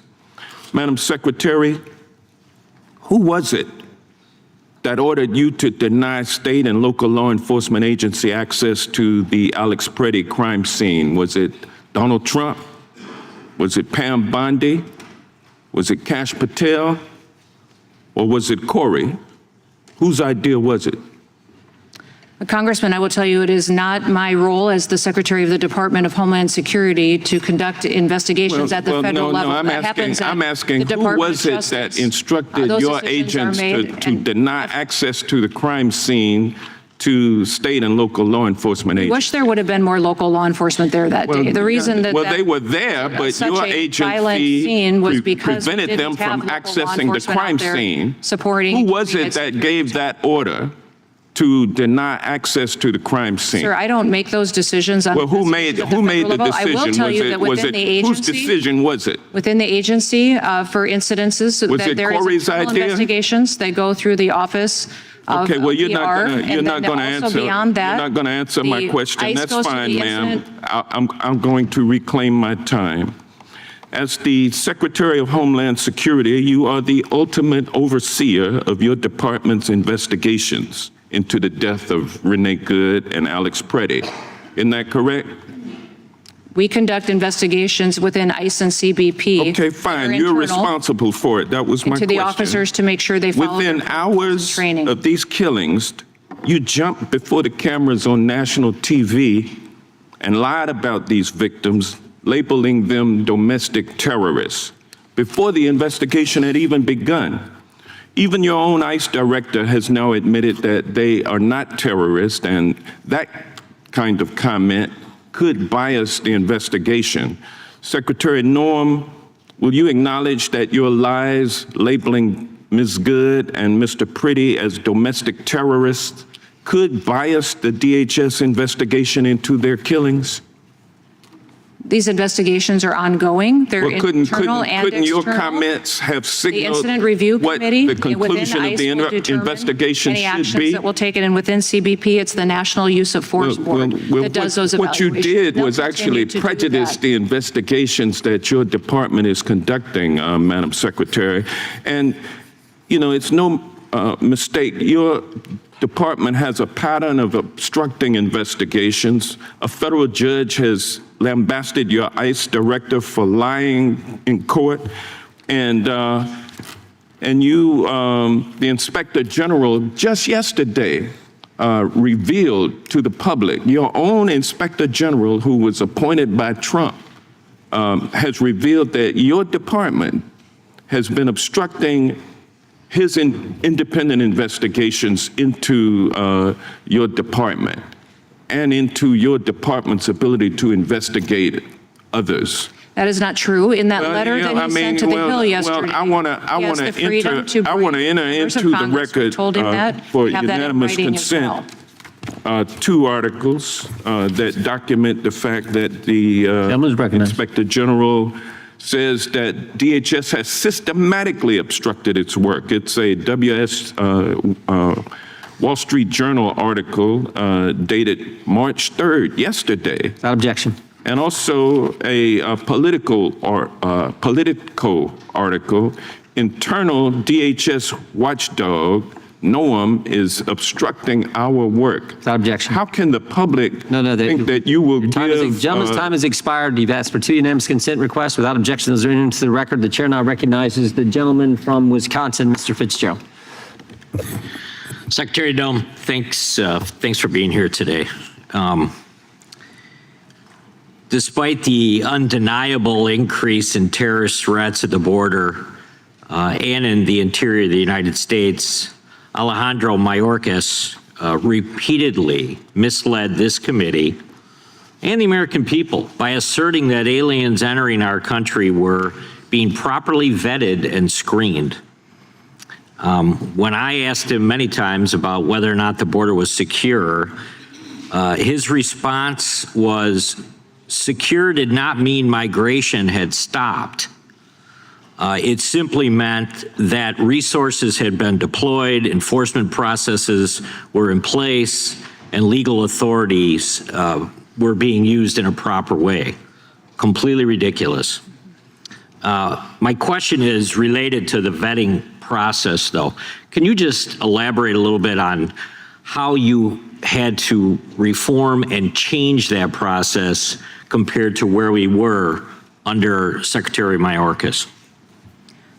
Well, if you're talking in specifics to programs under USCIS that were being utilized by the Biden administration to allow access into our country, we have put on pause a hold on green cards and naturalizations from 39 different countries of interest that the president had identified with the State Department.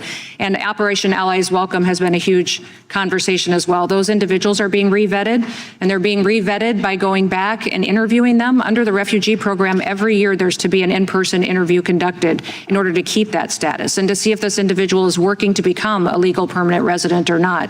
That was not happening at all. There was no interviews happening. There was no looking at social media and what they were out there putting on the internet as far as thoughts and opinions and how they were being successful assimilating into getting a job, or how their kids were doing in school. Those things, all that vetting is being done, and background information now to make new determinations on individuals, not just that were here under that program, but that came in under the Biden administration, that we know that due diligence on vetting wasn't done.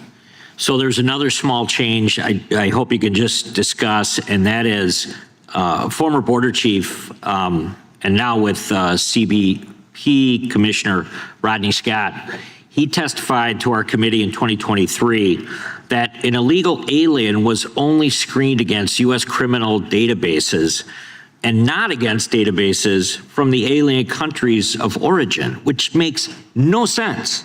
That's correct. I mean, obviously, somebody that didn't live in the States suddenly crosses the border illegally, and the only thing that they had been utilizing was some kind of database, which obviously did not include the individual that illegally crossed. I'm wondering, that must have been something you eliminated almost immediately or changed. I'm just wondering if you could discuss that. No, we do all that due diligence now, and it's very difficult to get adequate vetting from a country that doesn't have a stable government as well. So when there is that situation and they can't provide you with any information, that individual is not allowed to participate in any of the programs that would allow them to be here on a workman's visa or a student visa or information. If we can't do that vetting ahead of time and know truly who that person is and why they're in the United States, they're not admitted. And one thing I would say is that since I've been secretary, we've signed dozens of security agreements with other countries.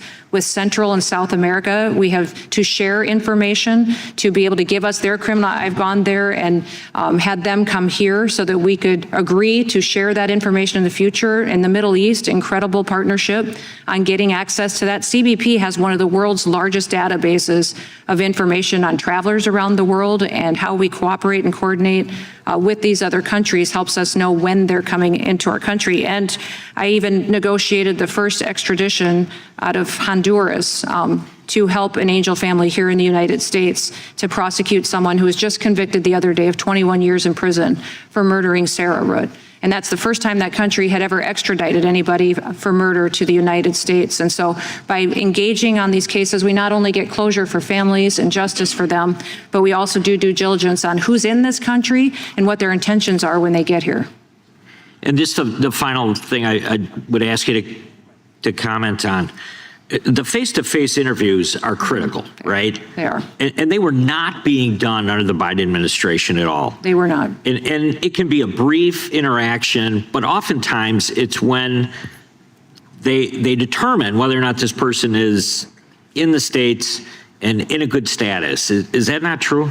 That is true, and they placed a lot of weight on a letter of recommendation from another agency. So many times, some of the other protocols were not checked if they just had a letter of recommendation from someone else in the federal government. We've stopped that, and even if we do get someone who recommends someone as a refugee, we still vet them thoroughly. Thank you. I yield back, Chairman. Thank you. I recognize the gentleman from California, Mr. Swalwell. Secretary, you have referenced many times the families behind you, and I see the families, and I see your pain, and I see your loss. I see those who are still with us but have been hurt and changed, and I'm sorry that this has happened to you. And I see you, I know my colleagues see you, our country sees you, and I thank you for being here today. Secretary, my question for you is, do you see families like Miguel Lopez, who was a neighbor of mine in Livermore, California? Miguel had lived in Livermore for over 30 years. He raised his 3 children in Livermore. His youngest is a senior at a local high school, just finished his football season. Miguel worked at a winery where my wife and I were married almost 10 years ago. Miguel had done everything that was asked of him, went to every immigration proceeding that he was supposed to go to, and in April was put in handcuffs as he was following the orders of the court and going to the proceedings. He was arrested and sent to Mexico over a judge's objection that he not be sent to Mexico and he stay in the United States. Every Sunday night, his wife Rosa and the family have a dinner, and there's an empty chair at the dinner table. Miguel's not there. I went and saw Miguel in Mexico. He doesn't have a job. He's not able to provide. And he said his Spanish isn't even that great because he hasn't been there for 30 years and it's hard for him to communicate.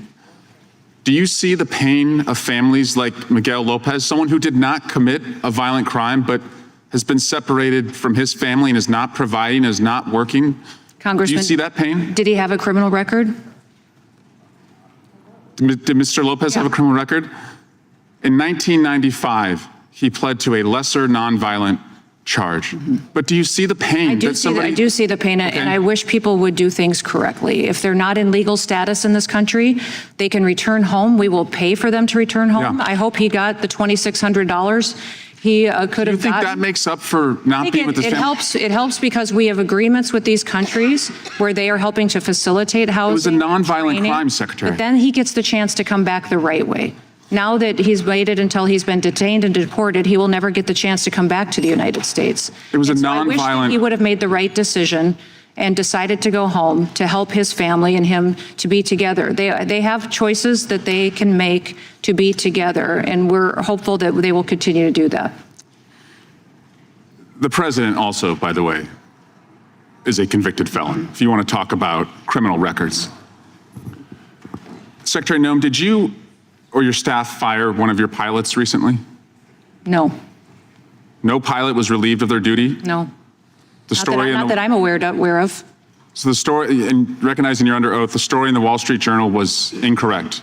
That individual was not fired. Do you know how many years it takes to get a military officer to be fired. That story was he asked to not fly the next day? It was not accurate, and I was surprised that the Wall Street Journal would print that many inaccuracies in one article.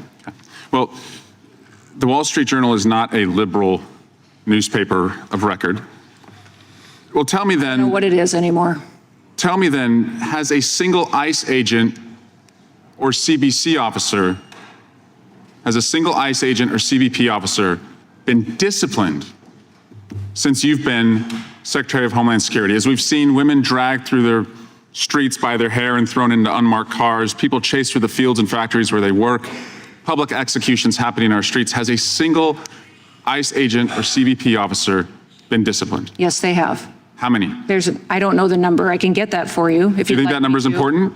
I think that it's wise and smart, and what we're doing is accurate according to the law by doing those internal investigations through the process that's set up. There's an Office of Professional Responsibility that does the investigation, and decisions are brought before the National Use of Force Board, and they review each incident as objectively outside of that law enforcement encounter, and then give a decision for it. Has anyone been fired? Has anyone lost their job? There could be. Well, I'm not asking if it could be. I'm asking, has anyone been fired? I'm certain that they have. That happens once in a while when there is a need for someone to be For conduct related to enforcement actions? We hold our law enforcement officers accountable and are grateful that they serve, that they put their lives on the line, and also recognize that when these situations that they follow their training and the legality of the course to how they interact with the public. Yield back. Gentleman yields. I recognize the gentleman from Wisconsin, Mr. Tiffany. Thank you, Mr. Chairman. Madam Secretary, how many countries does your department currently list as recalcitrant? That's question one. Question two, have you notified the State Department of those countries' status? And let me set the questions up a little bit before you answer them. So question one is, how many are listed as recalcitrant, and have you notified the State Department? So at the end of the Biden administration, they had listed 13 countries as being recalcitrant, which means they were delaying sending, or they were delaying or completely refusing to accept return of their nationals when we attempt to deport them.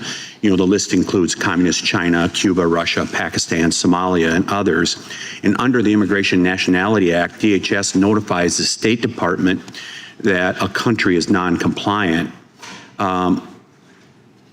Is DHS notifying the State Department of people who that are here in this country from recalcitrant countries?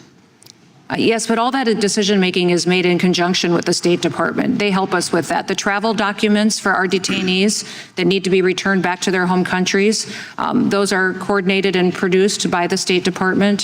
That's why individuals within our detainment centers at times will wait for that paperwork to come through so that they can be returned home. Some of those countries that don't receive their own citizens home, the State Department helps us through diplomacy means to agree to that. Some limit the amount they will take each week, and then we have third country removals as well, where someone from their country, if they can't return there, we may place them in another agreeable country that will host them so that they're out of the United States. Yeah, one of my biggest concerns is that in 2023, a Chinese government official openly bragged about allowing, that they did not allow the United States to repatriate Chinese illegal aliens, and we know they are the greatest threat out there. Mr. Chairman, I ask unanimous consent to submit a news report on that matter from the Washington Times. Without objection. So, do you know, are we still issuing visas to Chinese nationals, given their long time and unapologetic refusal to cooperate with our deportation efforts? It doesn't seem like China's changed their the way they're doing business. Are we still issuing visas to Chinese nationals? I believe that we are, but I can get an answer back to you. If you would, that would really be appreciated. Before the Biden administration left office, they put out a rule that was built upon the Obama administration's Guam Commonwealth of Northern Mariana Islands visa waiver program, and essentially allowed Chinese nationals to be able to sidestep the visa process that we have and gain entry into the Mariana Islands with no visa. And myself and Senator Scott have introduced a bill in reference to this. And as a result, after the Obama years, or actually during and after the Obama years, you saw this explosion of birth tourism where actually Chinese mothers were having more children on the CNMI islands than United States residents. And I think that's really a big national security, public safety, and immigration fraud concern. And I sent a letter to your agency back in February, and we have not received an answer. Can we get an answer to that? Yes, absolutely. In fact, I just met with the governor there, and we talked about them wanting that back, and them, but me recognizing that they needed to come in compliance with some of those security concerns first. So yes. Do you know, are Chinese nationals still being admitted on the CNMI, sidestepping the normal visa process? I don't believe they're sidestepping the visa process. They do come as tourists, I believe, and that's one of the things that they would like to have is address some of their tourism industry and how it's been struggling because we've been so strict about what happens there in regards to Chinese nationalists. Do you believe that birth tourism, like I referenced earlier, that we saw this explosion during the Obama years, do you think that has been brought to heel under this administration? I do. Yeah, if you could provide some information in regards to that, that would really be appreciated. I would just ask one final question. Are you actively, we've seen the immigration fraud, right? And my district runs right up to the Twin Cities in western Wisconsin, as well as across America. Are you actively rooting out the Department of Homeland Security, that immigration fraud that is going on? Because I can tell you my constituents are very concerned, like when we see with the truckers. I mean, I-94, as you're well aware, 20 miles from Minneapolis leading into western Wisconsin. They're very concerned about this. Are you guys dealing with this immigration fraud? Yes, we are. We are, and we've already, revoked a national naturalization and citizenship and legal permanent residencies from thousands of people because of immigration fraud. And now investigations are ongoing into prosecution. Thank you, Madam Secretary. I yield back. Gentleman yields back. I recognize the gentleman from California, Mr. Liu. Thank you, Mr. Chairman. Thank you, Secretary Noem, for being here today.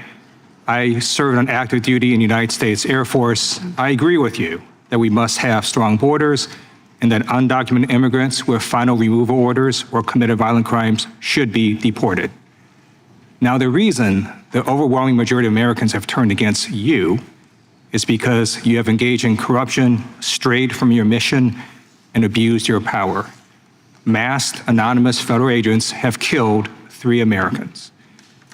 Federal agents are illegally conducting surveillance of Americans exercising their First and Second Amendment rights, and your agents are arresting people who should not be arrested. I'm now going to show you a slide of Liam Ramos. This is a picture of your agents detaining Liam in Minnesota. He's wearing a blue bunny hat. Let me ask you, did Liam commit a crime? Liam was not detained. His father was, and his father abandoned him.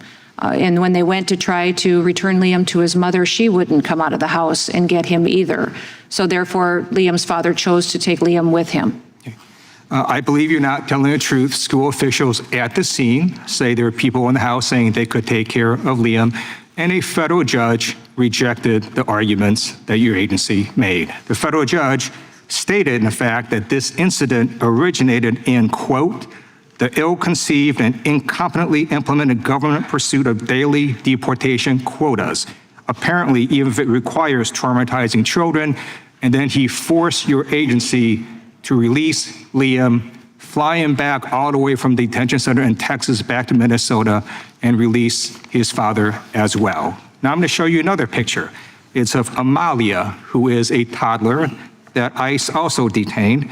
Let me ask you, did Amalia commit a crime? No, she did not. She is with her family. Right. And the reason she's with her family is because she almost died in ICE detention until folks brought a lawsuit forcing the release of Amalia. Now, you may wonder, well, why is ICE going after children?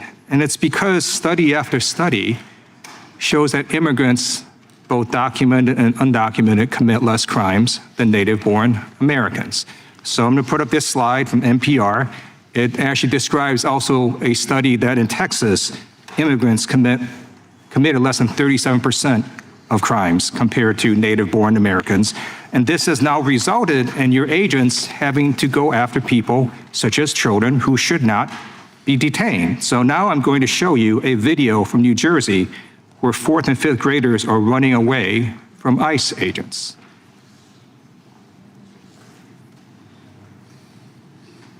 Students running from the presence of ICE agents. That's what the Lindenwold School District says happened this morning as children waited for their school bus.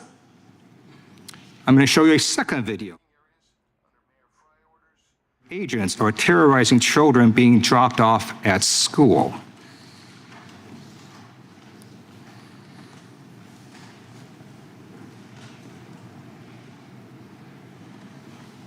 People are trying to get their kids to school, and you're out here threatening and terrorizing people. So, Secretary Noem, will you commit to stopping ICE from doing operations at or near school bus stops, school drop-off locations, and school campuses? Our ICE officers do targeted enforcement operations, and they follow the same protocols that other law enforcement do, and having those interdictions happen not in public places, that they do it to where a situation and someone is more isolated and alone so that it can protect any people that would be around at that point in time. So those clips that you show are not the full encounters of how those folks were evading law enforcement interdiction and ended up near that school. Those law enforcement officers did not target that school or conduct their operation near there. The evolving situation on the ground would have been helpful to have local law enforcement backup on the scene to help secure locations. And these individuals and law enforcement officers follow the same enforcement techniques, use of force techniques, thank you. I'm going to reclaim my training that time. others do. I just showed you a video with ICE officers at a school drop-off location. So your refusal to commit to stopping these operations at or near schools and drop-off locations is why you're failing. So I'm going to show you this video that encapsulates why you're failing. For my entire life, but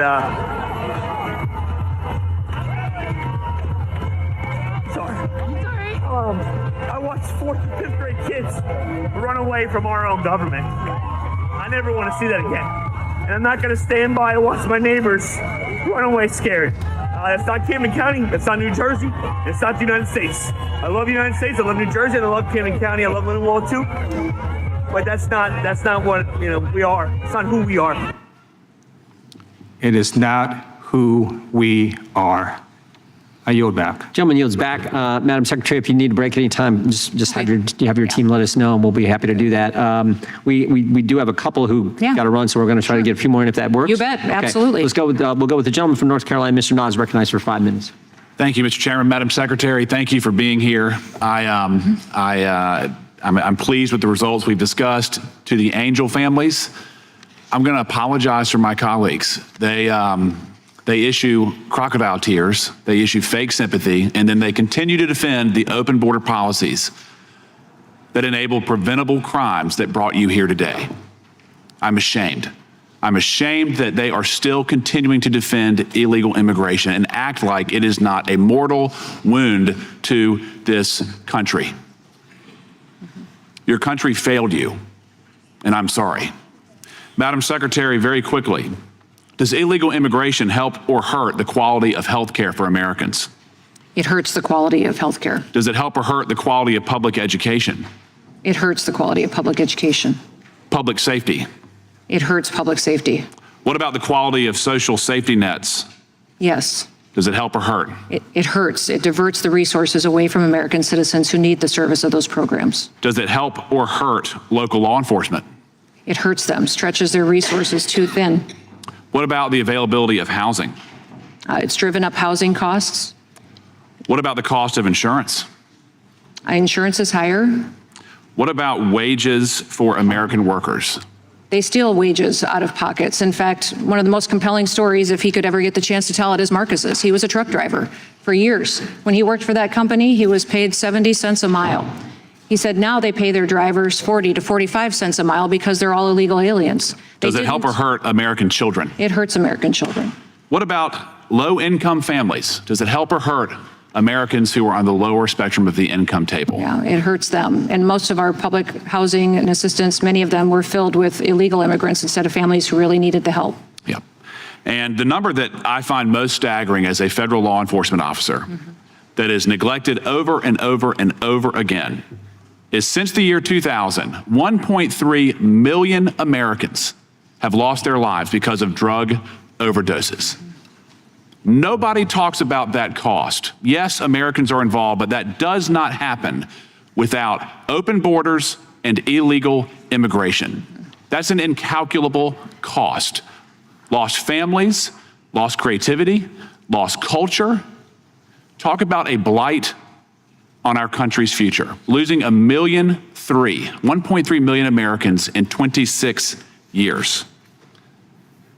And rather than condemn this blight, elected Democrats, activist judges, activist bureaucrats, rather than assisting you in getting illegal immigrants out of the country, rather than just simply saying, if you're here illegally, leave. They fight you at every turn. Can you please describe briefly the obstruction that you've had to endure in trying to remove people who are here illegally by my friends on the other side of the aisle? Well, activist federal judges many times force us to cease operations or to stop detaining individuals while we go to appeal and have to win at a higher court that is more fair and recognizes the legality and the constitutional rights that American citizens have and how our law enforcement operators and officers do their work each and every day. So it is. What about local law enforcement and sanctuary jurisdictions? Have they obstructed your efforts? That's one of the reasons why you see so many of our agents in an area when we have to do a targeted enforcement, is that we also have to, because we don't have the back of local law enforcement, have to secure the scene and make sure we're prepared for any kind of a situation that might come up. Mr. Chairman, I'm going to close with this. To any of the members of the audience and the Angel families who are here for your own personal tragedy, if you believe that the open border advocates in the Democratic Party care more about you as opposed to illegal immigrants, I want you to stand up. Not one person is standing up. Not one person on the other side of the aisle is committing to help you, Madam Secretary, remove people who are here illegally. And it really ticks me off when people say they have not committed a crime, so we shouldn't deport them. What that is saying in another sense is we want an American to be victimized from someone who is here illegally before we take action. That's disgusting. If you're here illegally, you should leave the country. That should not be too radical. This gentleman yields back. We have a couple unanimous consent requests from the ranking member. Mr. Chairman, thank you very much. Politico, April 25, 2025. Judge says 2-year-old U.S. citizen appears to have been deported without due process. Objection. And The Guardian, January 27, 2026. 5-year-old deported to Honduras despite being U.S. citizen is the latest child victim of Trump crackdown. Without objection, the committee will be in recess for 10 minutes, and then we will resume with the secretary.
You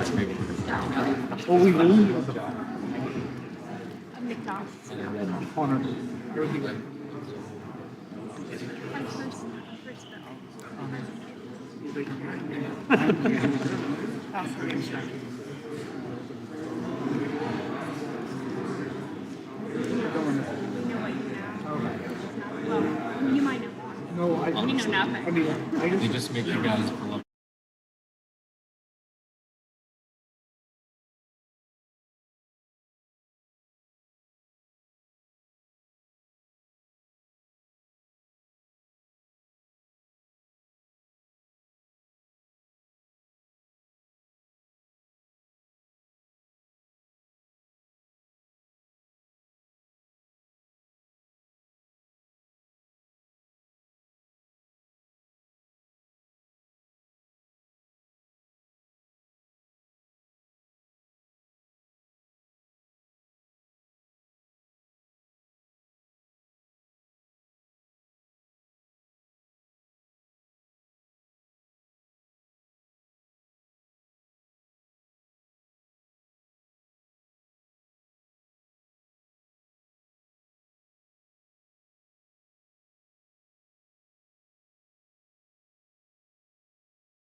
There you go. Do you want to sit? You're really jealous. Oh, I think it's fine.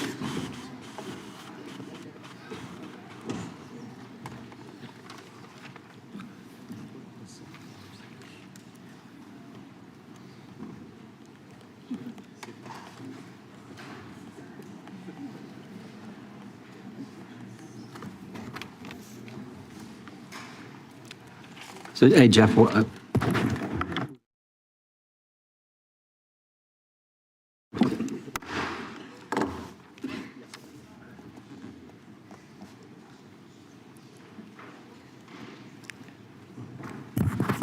committee will come to order. Chair now recognizes the gentlelady from Washington for 5 minutes. Thank you. Secretary Noem, do you know what the Fourth Amendment to the Constitution says? Search and seizure processes. Yep. What about it? Huh? What about it? What about search and seizure? It guarantees the right to a lawful search and seizure. It protects individuals against unreasonable searches and seizures by the government. And I ask you that because I've sent you 3 different letters going back to February of 2025 raising concerns that you are unlawfully detaining U.S. citizens in violation of the Fourth Amendment. It was not until yesterday afternoon, more than a year after I sent you my first letter, that I finally received a response from you stating that ICE has detained 18 U.S. citizens. I want to introduce you to just 4 of the U.S. citizens unlawfully detained by ICE who are not even included in the 18 individuals that you cite in your response to me. They're in this room with us, and I invite each of you to stand as I read your story. Patricia O'Keefe was monitoring ICE agents when they deployed pepper spray into her car vent without provocation. They smashed her car windows, pulled her and her friend out, arrested them for, quote, obstruction, and detained them. Patricia saw an entire area dedicated to detaining U.S. citizens. An ICE agent also said, quote, "You guys have to stop obstructing us. That's why that lesbian bitch is dead," end quote.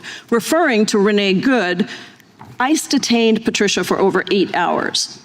Ryan Eklund was monitoring ICE activity in his car when ICE agents blocked him and took his photo, then appeared to use that photo to go to his neighborhood and try to intimidate him. He was still in the car when they approached him, pulled him from his car, and put him in leg irons. Ryan was detained for 6 hours. ICE agents shot Wesley Powers with a pepper ball while he was peacefully protesting ICE activity. ICE detained him for 8 hours, gave him no medical assistance, leaving him in clothes that still had dangerous chemical residue. When doctors examined Wesley after his release, the medical professional opinion was that what ICE agents did to him constituted assault. Edmund Higgins is a U.S. Marine Corps veteran. While legally observing ICE, he honked his horn a couple of times, and when he saw agents driving down a narrow road, he actually drove away. But agents chased him until he sought refuge at a local police station. When agents drew their firearms and pointed them at Edmund, well-trained local police officers diffused the situation, but your agents still insisted on detaining Edmund for 6 hours. Secretary Noem, yesterday in the Senate Judiciary Committee hearing, you stated that ICE agents may arrest U.S. citizens in the situation where they were obstructing law enforcement or in situations where you have reasons to doubt that they're U.S. citizens. Is that still your position? I said, or probable cause. So let me ask each of the U.S. citizens in the audience who were detained, raise your hand if you were not charged with any crime following your detention. Not a single one of you were charged with a crime. Now raise your hand if any of you were not even asked to prove that you were U.S. citizens during your detention. Not a single one of you were even asked about your citizenship status, making it clear that DHS agents simply don't care that they're arresting U.S. citizens. Now please raise your hand if you were detained by ICE simply for legally protesting or monitoring ICE activity under your First Amendment rights. All 4 U.S. citizens have raised their hands that they were detained simply for legally protesting or monitoring ICE activity. Secretary, these are not 4 isolated incidents. ProPublica's reporting puts the number at over 170 U.S. citizens detained in just the first 8 months of the administration, which doesn't even include Operation Metro Surge in Minnesota. None of these 4 U.S. citizens were charged with a crime. None had their citizenship questioned, and all were lawfully exercising their First Amendment rights. Do you have anything you want to say to them or the millions of American citizens across the country that are watching this and horrified at what your department is doing? Well, context is critical in each of these situations to know the full range of what happened in each of these situations before and after the incident and their arrest. Secretary, not a single one was charged with a crime. Not a single one, and they were detained. And let me just reclaim my time for my final seconds. DHS is supposed to be protecting our residents and upholding constitutional protections, but you've turned that on the head. You have actually turned the United States government against its own residents, and you've had multiple chances to take accountability, to apologize to these folks and others across the country, but you have failed to do it. Yours is a case of failed leadership, Secretary. You need to resign, be fired, or be impeached. Yeah, the time of the because you don't have the right to lead this agency. The time of the gentlelady has expired, and she yields back. The gentleman from New Jersey is recognized. Thank you. Secretary, thank you for being here. Sorry you got to go through some of the stuff you're going through today, but I guess that's what they tell me. It's part of the job, right? Mm-hmm. You know, I don't know where to begin because, I mean, I guess we begin at the beginning. Let's get back to the real elementary issues here, why we are where we are. This does not happen in a vacuum. And the first danger I want to talk about, just to put it in context, is the open borders. Millions upon millions of people let into our country illegally, purposefully, knowingly, without question, even at times knowing that they were criminals, that they were indicted or convicted from their country of origin. We still let them in, and we release them on these people who've done nothing wrong, these people who have brothers and sisters, mothers and fathers, aunts and uncles, children who died. So I'm going to ask you some simple questions, and I know you know the answers to them, but I want to bring this back into context. Under the previous administration, with all that you've seen now in holding this office, did we allow known criminals in our borders in the United States of America, dangerous people? Did we allow them? Yes, sir, not just criminals, known and suspected terrorists. And terrorists, thank you. Yes, people on the terror watch list. You know, across the country, we've seen crimes committed by individuals who were here unlawfully. We know that. You know, I could mention Laken Riley. I could mention Rachel Moore, and I could mention Kayla Hamilton. I could mention just this last week, as you know, Stephanie Minter. I'm not going to go into their stories because, to be honest with you, if we went into the stories in depth enough and you even hear from the families, I think most of us would be in tears. It's awful. It's horrible. It's un-American. It disgusts me that it happened. There was no reason to have it happen. If immigration, Secretary, if immigration law had been enforced properly, would those crimes have been prevented? Yes, if those individuals were not allowed to be in this country, if we had a secure border and they weren't allowed to come in, they wouldn't be here to commit those crimes. Thank you. Now, you know, you'd think the folks on the left would want to fix this. They created the chaos, but you'd think they would want to fix it. One of the ways to fix it is to work with federal law enforcement when they are on the street to do crowd containment, to do other things that help the federal officials. Because one of the reasons that we see everything that we see on the street and we see those videos is that local law enforcement, and when you talk to them off the record, they're not allowed in these blue cities, sanctuary states to help out. The job of ICE is not really crowd control. That's something they should do. And by the way, let's talk about what a peaceful protest is. Peaceful protest, you're holding placards up, you're chanting, you may be giving speech. You're not spitting on federal agents and law enforcement. You're not kicking them. You're not shoving them. You're not beating them. You're not screaming in the ear. You're not have high-powered whistles in their ear. You're not kicking their vehicles in their taillights. That is not a peaceful protest. Go and do, we talked about New Jersey. I'm from Jersey, right? Go in New Jersey on the Garden State Parkway and a police officer, a trooper comes along, spit in his face, start pushing him around. What do you think they're going to do to you? They're going to arrest you. Yeah. Those people shouldn't have been doing that. Protest, yes, it's in the best spirit of America. That was not a peaceful protest. Would you agree? I would agree, sir. So the second danger is the lack of cooperation. The next danger, again, my friends on the left, they say they want to fix it, how terrible everything. The second danger is when we don't cooperate, it leads to even investigating further, and you find out that these sanctuary cities and sanctuary states, my home state, I was so hurt to see that our governor went out and said that she's going to have a portal. The Department of Justice is suing, and I know that's not your responsibility, the Department of Justice, but think about it. I want everybody here to think about it when you walk out in the streets today. They're going to have a portal in New Jersey so that you can report where federal agents are, so you give the criminals that more of a head start and a chance to get away. Secretary, is that right? Yeah, it's correct what they're trying to do, but we're not, I will tell you that there's a lot, it doesn't have to be that way. We've got 1,400 different agreements with local and state law enforcement officers that partner with us under the 287G program, and it helps them financially. We're willing to reimburse them for overtime and for their assistance in these situations, and it works wonderful, and the public is safe. And that's why you don't hear about situations in Minneapolis, the violence. You don't hear about that in Memphis, where you have a mayor or another state, exactly, because they don't allow this to happen. They're allowing the chaos. The real danger isn't cooperating. We should cooperate. The real danger is open borders. The real danger is releasing these people that we've released into the public. The real danger is not cooperating with federal law enforcement. The real danger is the politicians who do this for political gain. I am going to finish up and yield back, but just let me say thank you for what you do. They created a horrible situation here. We're trying to make it safe for America. Thank you, Secretary. Thank you. Gentleman yields back. The gentleman from California is recognized. Thank you, Mr. Chairman. Welcome, Secretary Noem. To the survivors, to the families, the angel families today, my condolences. I believe rapists, murderers, bad people, with or without documents, citizens or not, do not belong on our streets. Again, my condolences.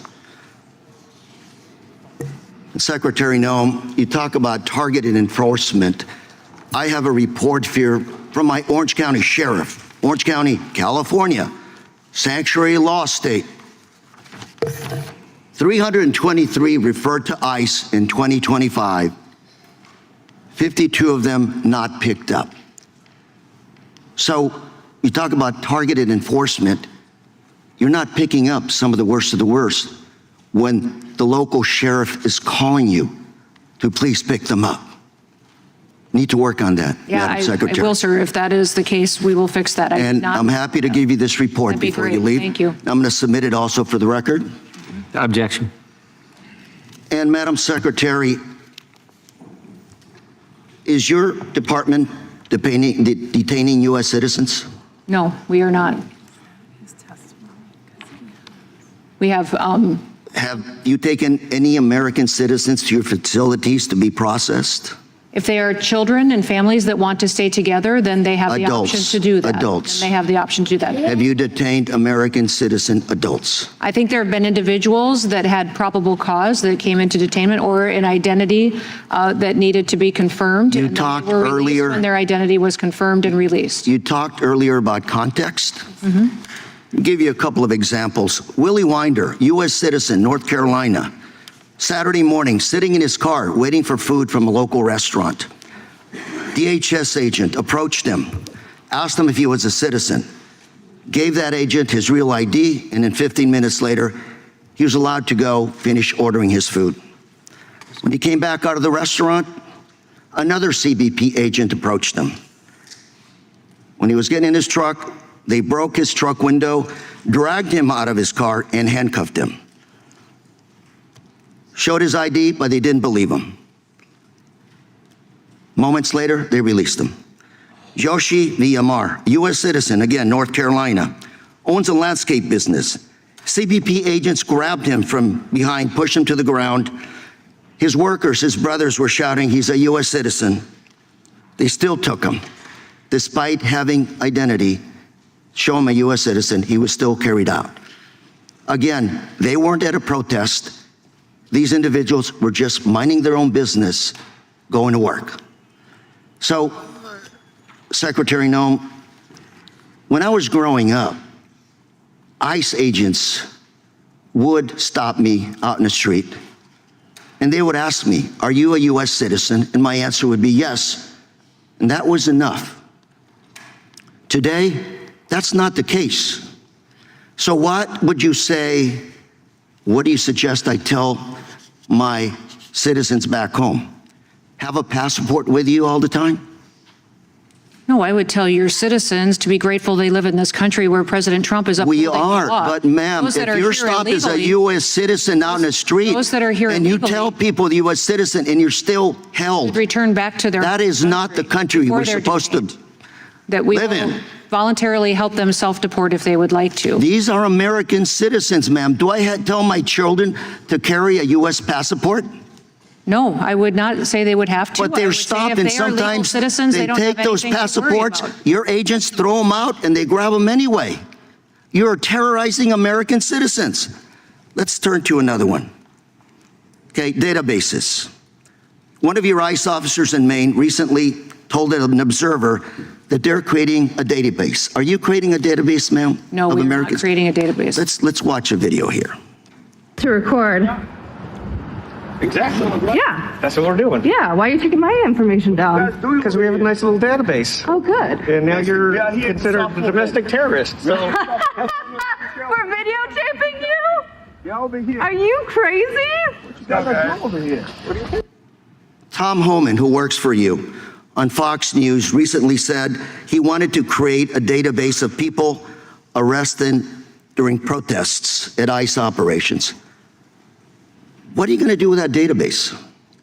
I don't know why he said that. We're not creating a database. But he did say it. He works for you. He's He not doesn't an work for agent, me. he's an He works for- employee. He works for the president.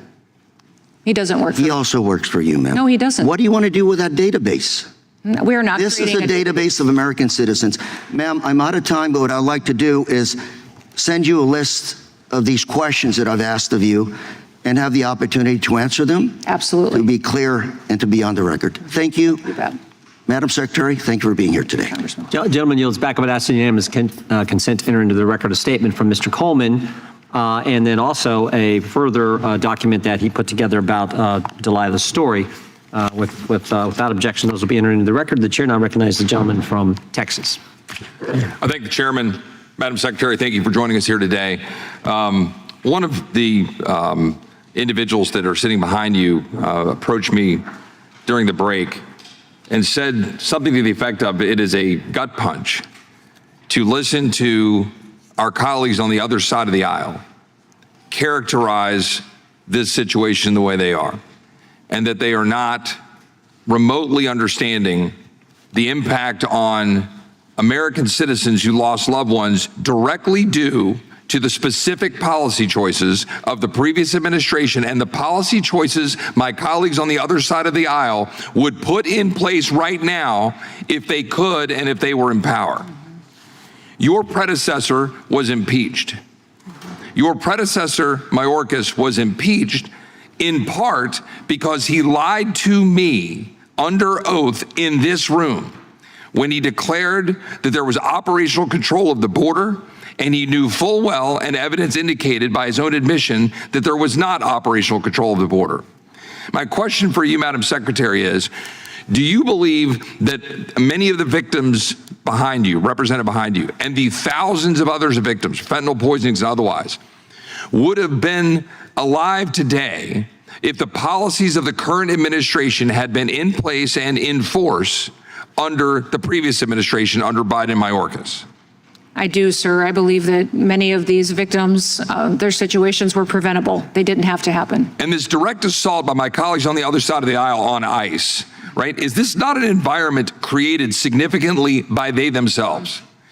When you have the Minnesota governor calling ICE enforcement the modern day Gestapo, when you have the Minneapolis mayor telling ICE to get the F out of Minneapolis, when you have the Illinois governor claiming the United States is essentially becoming Nazi Germany, when you have House Minority Leader Jeffries calling for people to, quote, fight President Trump's enforcement agenda in the streets, end quote, does that not create the environment that they decry right now, undermining ICE and endangering citizens, the very citizens you have behind me who expect us to do our job and secure the border and secure our communities? Yeah, I can't believe the way that they abuse these law enforcement officers who take an oath to go out and to protect this country and put their lives on the line, and many times live in these communities. They live in these communities with their families as well, doing these jobs, and recognize that their lives are put on the line too while they uphold the law that this country was built on. Am I correct that on day one, President Trump signed Executive Order 14159 protecting American people against invasion, which invoked turn-away authority and refers asylum seekers to file for asylum in safe third countries like Mexico? That is correct. And did the president also sign a proclamation declaring a national emergency at the southern border, directing resources for the border wall? That is correct. Did the president also sign an executive order securing borders, ending mass parole, such as the illegal CHNV program that was abused by the previous administration? That is correct. So did that not change things immediately within a day, because the president came into office despite the protests by my colleagues on the other side of the aisle that they needed to pass a ridiculous piece of legislation that would have codified 5,000 people a day? Mm-hmm. My question here is, now I want to turn it back on Congress. If we have a future Biden and Mayorkas, will those policies be able to be reversed on day one? Yes. Right. So should not this Congress do what we did in H.R. 2 in the previous Congress in codifying changes to asylum, parole, and the abusive policies on catch and release that my colleagues on the other side of the aisle will 100% abuse if they're put back in charge and endanger the American people? Does Congress not need to pass that bill, codify it, send it to the Senate, and force the Senate to make that law so that no future president can endanger the American people? Yes, please do that. And I believe President Trump has asked you to do that. One last question in my 45 seconds. I'm sure the Secretary is well aware of what just occurred in Austin, Texas, place where my family lives. A shooter went into a bar and shot up a bunch of University of Texas kids and other citizens in Austin. That shooter was wearing a sweatshirt that said "Property of Allah," had a Quran in the back of his car, was wearing an Iranian flag T-shirt under the sweatshirt. That individual came to the United States in 2000, overstayed his visa, then applied to be able to have LPR status on the back of an alleged marriage, then 6 years later got citizenship under Obama, then tried to get citizenship for two women, two different named women, then was arrested for a hit and run in 2022. That individual is now alleged to potentially have some ties to terrorism or whatever. My question for you is, we've had so much mass immigration.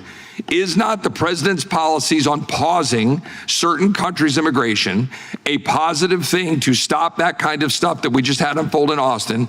And a follow-up, should we not statutorily pause immigration to prevent those kinds of people from being in the communities of the United States? Time has expired. The Secretary can respond. Yes, we have a real threat from countries that are sending us people that we have not thoroughly vetted. So we need to pause so I can go back and re-vet all those individuals, make sure that they are here and that they aren't here to do us harm. The other thing that I would say is I would recommend you fund the Department of Homeland Security. It tells the whole world that the Democrat Party has their priorities screwed up because they won't fund their own homeland. They won't defend where they live, where their families live, where Americans live. They're choosing to risk the homeland for a political point. And so I would ask that you would vote to fund this department so we can have all of our assets on the field and make sure that we're defending and protecting this country. Thank you, Madam Secretary. Yield back. Gentlelady from Pennsylvania is recognized. Thank you, Mr. Chairman. Secretary Noem, I come with concerns today that under your watch, the Department of Homeland Security has created a culture of chaos and fear in our American lives and endangered our constitutional liberties. I want to focus on a particular aspect of DHS's misconduct, which should concern every American, and that has to do with DHS's ever-expanding practice of labeling anyone who criticizes this administration or DHS actions as a criminal or a domestic terrorist. Time and again, we've seen this administration use the full power of the government to silence or intimidate people who disagree with it, and nowhere is that more true than with the Department of Homeland Security. When people have dared to speak out or push back, they've been assaulted, arrested, and now even killed. But what may have flown under the radar is that over the past year, DHS has been ramping up its use of a lesser-known tool known as administrative subpoenas or summons. Under your leadership, DHS has sent record numbers of these summons to tech companies like Google and Meta, Reddit, Apple, Microsoft, and Discord, demanding, without legal authority or probable cause, that these internet companies unmask social media accounts and hand over the identity of the account users so that DHS can spy on them. Many of these requests have targeted accounts speaking out against brutal immigration enforcement tactics and speaking up to help people understand their rights or support their neighbors. This is core protected First Amendment speech. So I want to look at two recent examples of these DHS summons involving Americans in the Philadelphia suburbs, which I represent. In September, DHS targeted Facebook and Instagram accounts run by Montco Community Watch, a grassroots group that provides information about public ICE activities in Montgomery County, Pennsylvania, and shares civil rights and other resources to support its diverse community. DHS demanded that Meta turn over the identity of the administrator. In November, DHS demanded that Google share the address and other private information of a retired gentleman who hosts gatherings of friends to write postcards to elected officials after he sent an email to a DHS official identified in a Washington Post article asking that the agency consider decency in its efforts to deport an Afghan refugee who'd been an ally to American troops.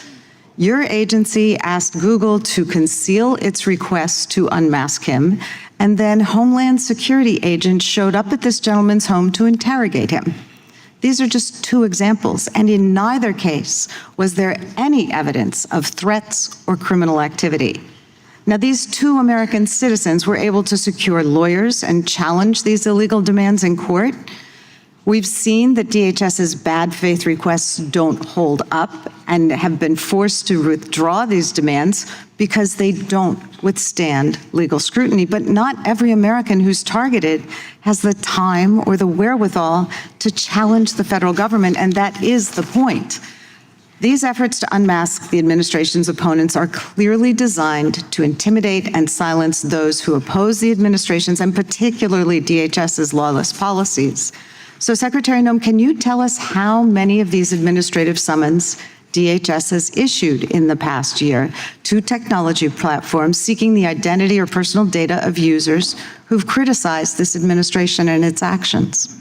the individuals that work at the Department of Homeland Security and specifically in investigations follow all federal laws and constitutional laws. I understand that you may not follow the agree right with process. this. Well, Can you tell us how many subpoenas or administrative find out requests? how many of those have been filed, and I will Okay, get will that you back to you. provide I do that not to know us? that off the top of my head. What I would say Can you is tell we me do who it is appreciate- that administers that program? Is there anyone who's I in don't know which charge of it? department or agency you're talking about, because USCIS would do some of this. Homeland Security Investigations does the vast majority of our investigations into financial fraud, into immigration fraud, into fraud when it Okay, so regards it to could what be is a going on in number of Minneapolis. different agencies But beyond that, within we also have DHS. CISA, which is our cybersecurity agency. You have defended DHS's actions repeatedly as using legal tools.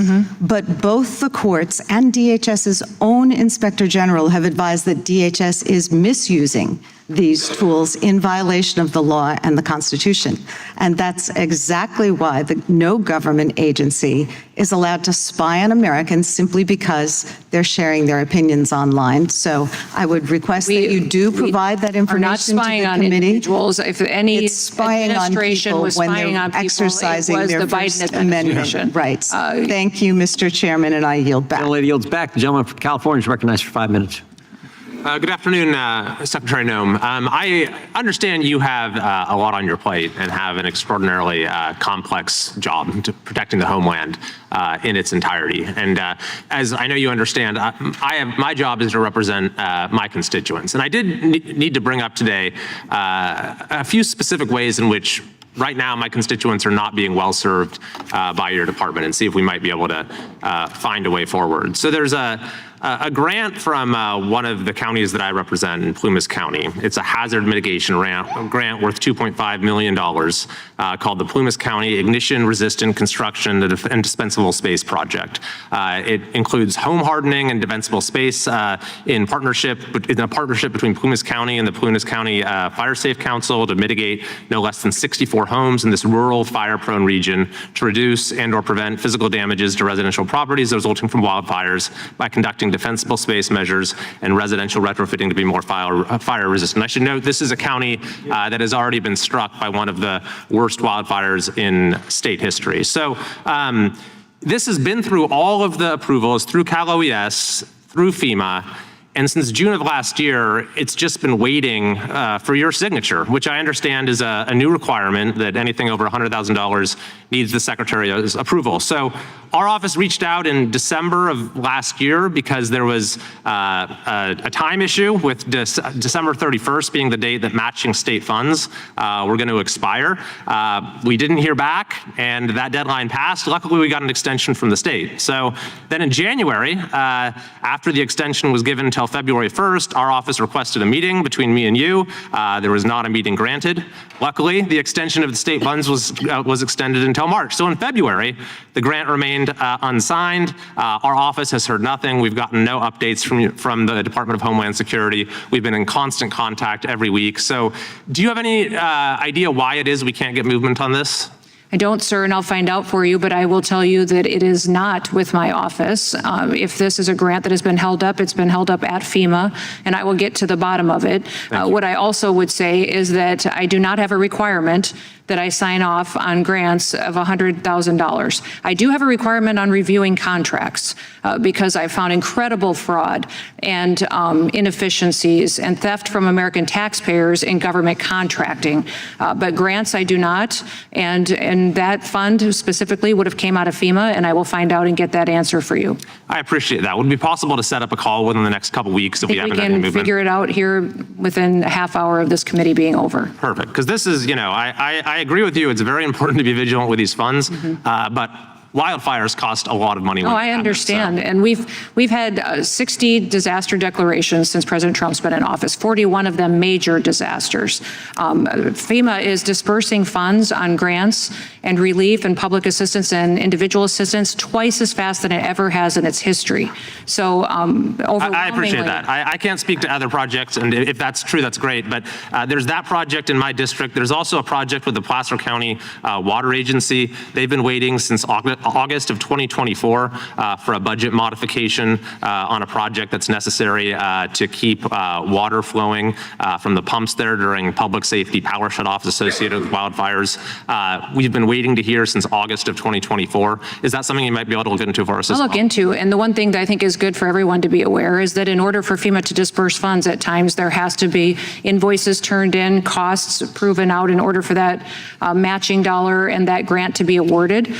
There we have found incredible fraud in some of these grants that were run by the Biden administration, where they were diverted to DEI projects or to projects that had nothing to do with why that grant was created, and we're getting it back on mission. I'll look at those too. Thank you. And I will ensure that we look at them and make the right decision as to getting those paid out if they are due and if they fit the program and if they aren't fraudulent. I appreciate that, and they're not. I can assure you. And we got one more, which is in El Dorado County. This is a $25 million project. Funding has been approved. There's matching state funds. Covers 525 homes for high wildfire risk. They've been waiting on the NEPA approval since January of 2025. Another very important project for fire mitigation in my area. So I just wanted to bring these to your attention. I've been very critical of Governor Newsom and the state leaders in California for not taking the issue of fire mitigation seriously, not doing what they should. So I do feel like I need to advocate with equal force for making sure that we're doing everything we can at the federal level to keep our citizens safe. And I appreciate it. I think what happened there was tragic and a failure of local leaders to protect people and to help them. We will do all that we can, and President Trump is committed to. But yes, the failure by Governor Newsom and also by Mayor Bass was incredible. I agree with you there 100%. Thank you, Madam Secretary. I yield back. Gentleman yields back. Unanimous consent request from the gentleman from Texas. Yeah, Mr. Chairman, I ask unanimous consent to insert the record an article from the Hill Country Community Journal, Kerrville's hometown paper, outlining, and is titled, Kristi Noem Joins Governor in Support of Kerr Community, Tours Areas of Destruction. From last summer. I was personally there. Secondly, I'd like to insert into the record an article titled Trump Recounts Daring Texas Flood Rescue Reunites Camper with Coast Guard Swimmer at State of the Union, for the record. And I thank the Secretary. Without objection, the gentleman from Colorado is recognized. Thank you, Mr. Chairman. Good afternoon, Madam Secretary. Thank you for being here. I want to discuss in greater detail the expansion of advertising in your department under your tenure, and I believe you testified regarding some of these matters yesterday in front of the United States Senate. In particular, I want to discuss the department's $220 million ad campaign. This is the ad campaign that featured you at Mount Rushmore. You're familiar with this ad campaign, correct? I am familiar with it. It was an ad campaign that was. I'm going to ask you some questions about it, Madam Secretary. So, as I understand it, this is a $220 million ad campaign. It's split between two contractors. One of those contractors got $143 million. That contractor is called Safe America Media, correct? Correct. Okay. That company is affiliated with a former political director of the National Republican Congressional Committee. Now, yesterday you testified, I think I'm quoting you right, you said, quote, or in reference to this contract, that, quote, it went out to a competitive bid. Do you stand by that statement? It was a no-bid contract where two vendors were. It was a no-bid chosen. contract. If it would have been a no-bid contract, if I'm using that correctly, it goes out to two different vendors. Correct. So it was not a competitive. Let me try to explain what the discrepancy, because a competitive bid is very different than a no competitive bid, and I'll just explain why. We know that your testimony yesterday, when you said, again, I'll quote, it went out to a competitive bid, is untrue. The reason we know it's untrue is because under federal law, your agency is required, whenever the agency decides to skip competitive bidding, to file a notice with the public explaining why. And in this case, your agency filed a notice. You're aware of that, right? Justification and approval for other than full and open competition. Your agency made a decision not to proceed with competitive bidding, and one of the contractors that got the award was this Safe America Media Company that received $143 million. Many vendors got the chance to look at that contract and to participate in it. So that is why the two of them were chosen. That's inaccurate, Madam Secretary. I'll read from the notice from your agency. Given the immediate action to significantly reduce illegal immigration and border crossings, DHS identified 4 companies 4. Of the hundreds of thousands of companies in the United States, you identified 4. One of those is this Safe America Media company. Where is Safe America Media headquartered? I don't know. I don't know either, Madam Secretary. We can't find it. We can't find a website. We did find an address that's registered for this company. Do you know where that address is? Is there a problem with this contract? I'll tell you about it. According to Madam law, Secretary, it was done by address is officials. registered to a political It was operative. dollars that were spent Madam Secretary, the company, inform and then I'll people give you an that the opportunity to laws- respond. Look. The company is registered to a political operative in Virginia. Do you know, just by way of example, whether this company that received $143 million in taxpayer dollars, has it ever done work for the government before? I don't know. I can't. The answer is it has not. And do you know why we know that? Because it was incorporated 8 days before this contract went out. You want the American people to believe that this is all above board? Yes. That $143 million of taxpayer money just happened to go to this one company that doesn't have a headquarters, doesn't have a website, has never done work for the federal government before, and is registered apparently or attached to a residence from a political operative. And of course, one of the subcontractors of that contract, as you know, is a political firm that's tied to you back when you were governor of South Dakota. The reason why I ask these questions is that this is taxpayer money. And I presume, I don't know this for a fact, but Senator Tillis noted yesterday the way in which your agency is blocking the Inspector General from 11 different investigations that it is trying to conduct. I don't know if this happens to be one of them. I certainly hope it is, because eventually the facts will become public in this regard.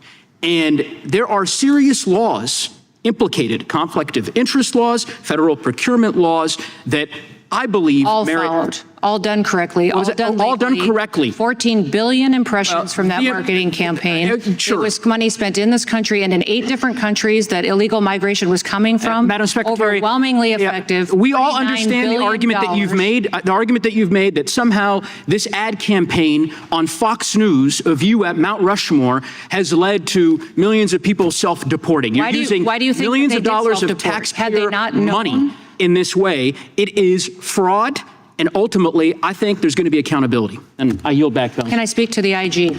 Yes, you can. Quick. The IG has been told repeatedly, in writing, verbally, on the phone, that he can have access to anything at the Department of Homeland Security. He can. He doesn't need my permission to come and brief members of Congress on the Hill. He just needs to provide a scoping memo, which is what every single IG gets from every single department and agency. All intelligence agencies require a scoping memo. He just hasn't done that. He wants unfettered access to every single thing in the department, and that's not the process, and that's not any other IG has demanded that. The gentlelady from Florida is recognized for 5 minutes. Good afternoon, Secretary Noem. Thank you for being with us today. I would like to take just a moment to talk about the Cybersecurity and Infrastructure Security Agency at DHS. As I understand it, the mission of CISA is to lead the national effort to understand, manage, and reduce risk to our cyber and physical infrastructure. And CISA works to protect energy grids, pipelines, hospitals, financial networks, water systems, and all of the other sectors of critical infrastructure in the U.S. Is it a correct characterization that CISA itself plays a critical role in monitoring threats against the cyber and physical infrastructure of our country and working to prevent such attacks against our homeland?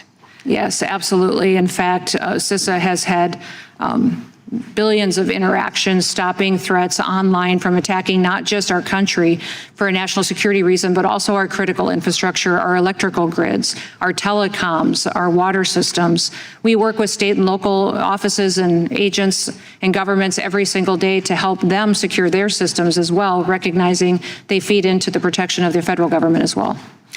Isn't it also true that if a hostile nation or proxy launched a coordinated cyber attack against our domestic critical infrastructure systems, that CISA would play a lead role in coordinating the federal response to that attack? That is correct. CISA is charged with identifying vulnerabilities that we have in our systems, and then also recommending mitigation measures that people can take to harden their systems. So we hunt down the bad actors and then harden systems to prevent those cyber attacks. And particularly right now, given the ongoing tensions in the Middle East, do you expect that Iran and its cyber proxies may actually attempt retaliatory cyber actions against the United States and its infrastructure? Yes, and they do. They do on a regular basis. With that backdrop in mind, is part of CISA's workforce furloughed right now? Yes, they are. About 2/3 of that agency is not in the office because the Democrat Party has chosen not to fund the Department of Homeland Security. So there are components of the Department of Homeland Security and CISA specifically, as we've been discussing, that are dedicated to protecting the critical infrastructure of our country. A substantial portion of those staff right now are furloughed because Democrats have refused to fund the Department of Homeland Security. Is that right? That is correct. Secretary Noem, does CISA also have a role in protecting our nation's elections infrastructure? Yes, the agency and the department is charged with protecting critical infrastructure, and elections are deemed critical infrastructure under the statute and law. You touched on something a moment ago that is also particularly important as it relates to elections, and that is CISA's work to partner with state and local officials to make sure that everyone understands the threat landscape, preventive strategies, threat mitigation. Share with us a little bit more about CISA's work, particularly with state and local election officials, to make sure that our elections are secure.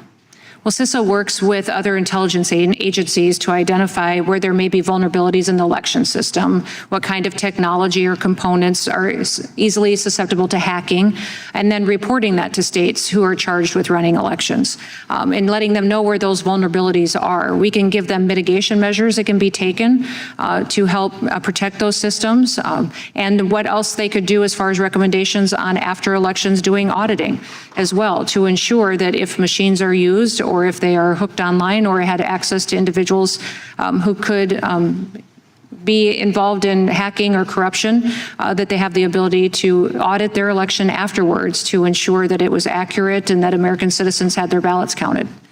Are these efforts by CISA also being negatively affected due to the shutdown of funding to your department at this time? Yes, everything at the department's being affected right now. We have over 100,000 employees who are furloughed. We've got even law enforcement officers, security officers. TSA is not funded. Those individuals are showing up every day and working without any pay to keep our national security at the front and center for people that are traveling by planes across this country, and they continue to do that. And it is incredibly impactful on our administrative processes, on our contracting offices, on our ability to work across departments to share information. My hope is that today you are all successful in passing a funding bill for this department so that we have all of our players on the field to defend the country. And in your opinion, Secretary Noem, does the Democrats' failure thus far to agree to fund the Department of Homeland Security result in a risk to our national security? Well, we are doing everything that we can to defend the country and to protect the country. We'll continue to do that. They are making our job very difficult to do that. Thank you, Mr. Chairman. I yield back. Gentlelady yields back. The unanimous consent from Gentlelady from Pennsylvania. Thank you. I'd seek unanimous consent to introduce an article from the Washington Post dated February 3rd, 2026. Homeland Security is targeting Americans with this secretive legal weapon. Without objection. Also, an article from the New York Times, February 13th, 2026. Homeland Security wants social media sites to expose anti-ICE accounts. Without objection. And finally, a report from November 16, 2017, the Inspector General of Department of Homeland Security, management alerts CBP's use of examination and summons authority under 19 U.S.C. Section 1509. Without objection. Thank you. Ranking members recognized. Mr. Chairman, thank you. I seek unanimous consent to enter the record a ProPublica article, November 14, 2025, titled "Firm Tied to Kristi Noem Secretly Got Money from $220 million DHS Ad Contracts." Without objection. Chair now recognizes the gentlelady from Georgia. Thank you, Mr. Chair. Secretary Noem, you claim that you are going after the worst of the worst. If you were doing that, I would really be cheering you on, but this simply isn't the case. That's false. Rodney Taylor, who is incarcerated at Stewart Detention Center in Georgia, he's a prime example. He's 47 years old and works as a barber. When he was 2, he was brought to this country legally on a medical visa to address his extensive disabilities. He needed a medical care for a deformed left foot, a missing right foot, and 3 fingers missing on his right hand. Rodney has had 16 different operations and has been a double amputee since the age of 10 years old. Rodney received a criminal conviction when he was 17, nearly 30 years ago. However, Rodney was pardoned by the state of Georgia by Republican Governor Sonny Perdue. And since then, Rodney has lived a law-abiding life and has a green card application that's now pending. And no administration, including the first Trump administration, has sought to remove Rodney from this country. In January 2025, he entered ICE detention, and his health has deteriorated quickly since then. Rodney has experienced several health challenges, including bone spurs in his back, causing severe pain. Rodney sought medical care multiple times while detained, but was rejected. He is unable to use a wheelchair because his right hand only has 1 full finger, making it impossible for him to push it. He's unable to walk on his prosthetic legs because he's lost 20 pounds and they simply don't fit him anymore. On top of this, he's at the mercy of other detainees just to get food, since he can't get himself to and from the cafeteria.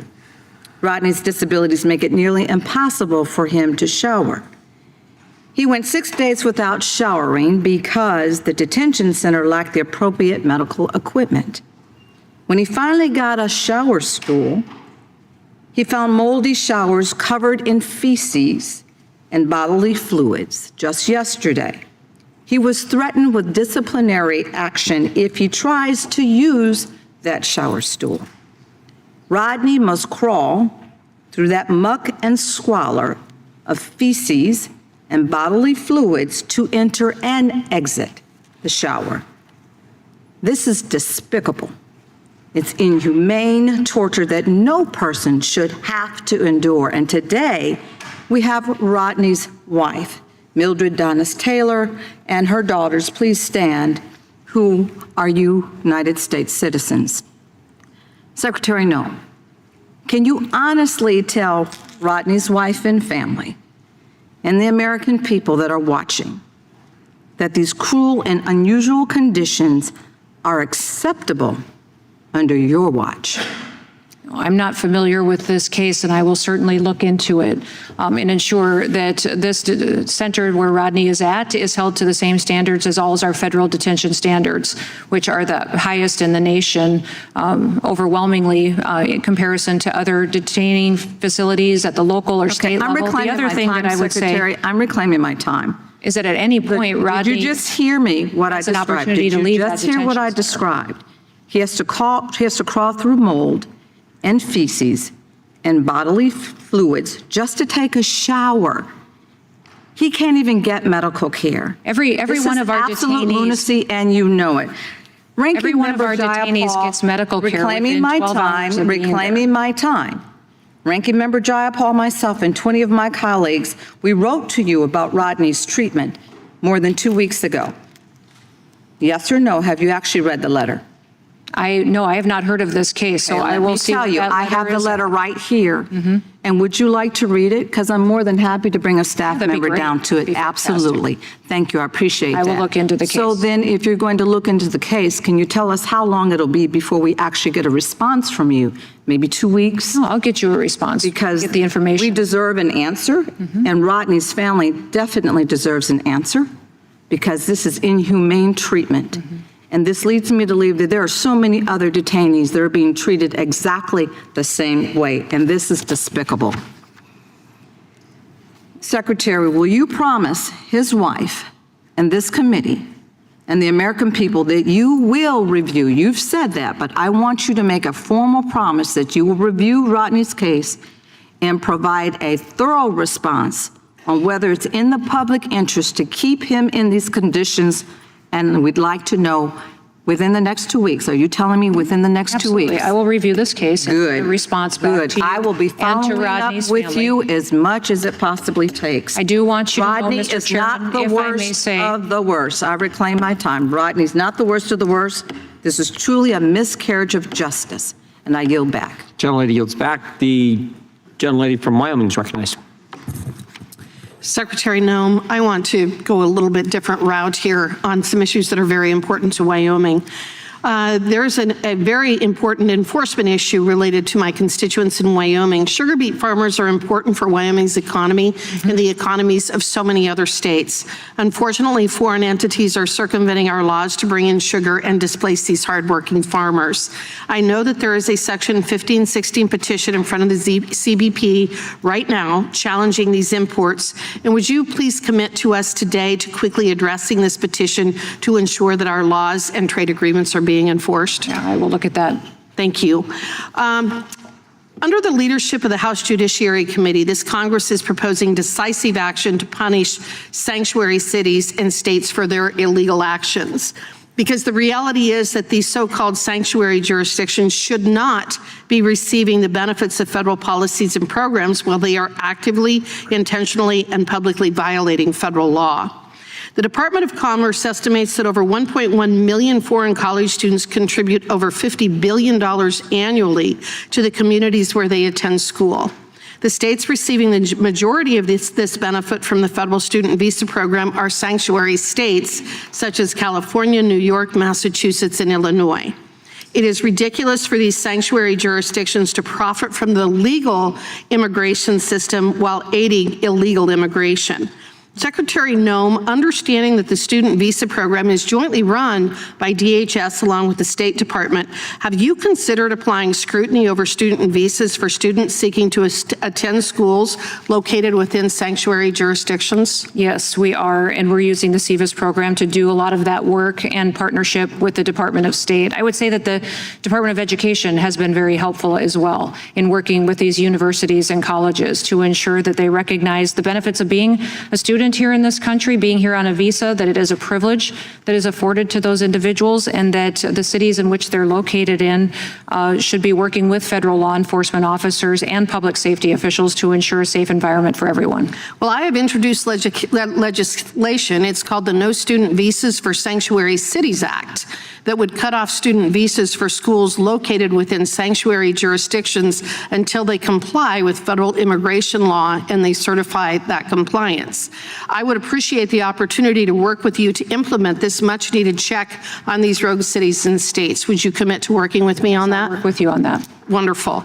One of the most dangerous consequences of the Biden-Harris border crisis is the rate and ease by which illegal aliens without basic qualifications like English language proficiency have obtained commercial driver's licenses or CDLs. President Trump's April 2025 executive order restored English language proficiency enforcement on our highways and rightfully brought heightened scrutiny to this issue. For example, over 50% of New York's non-domiciled CDLs were issued illegally to foreign drivers, while California has admitted to doing the same for approximately 17,000 non-domiciled CDLs.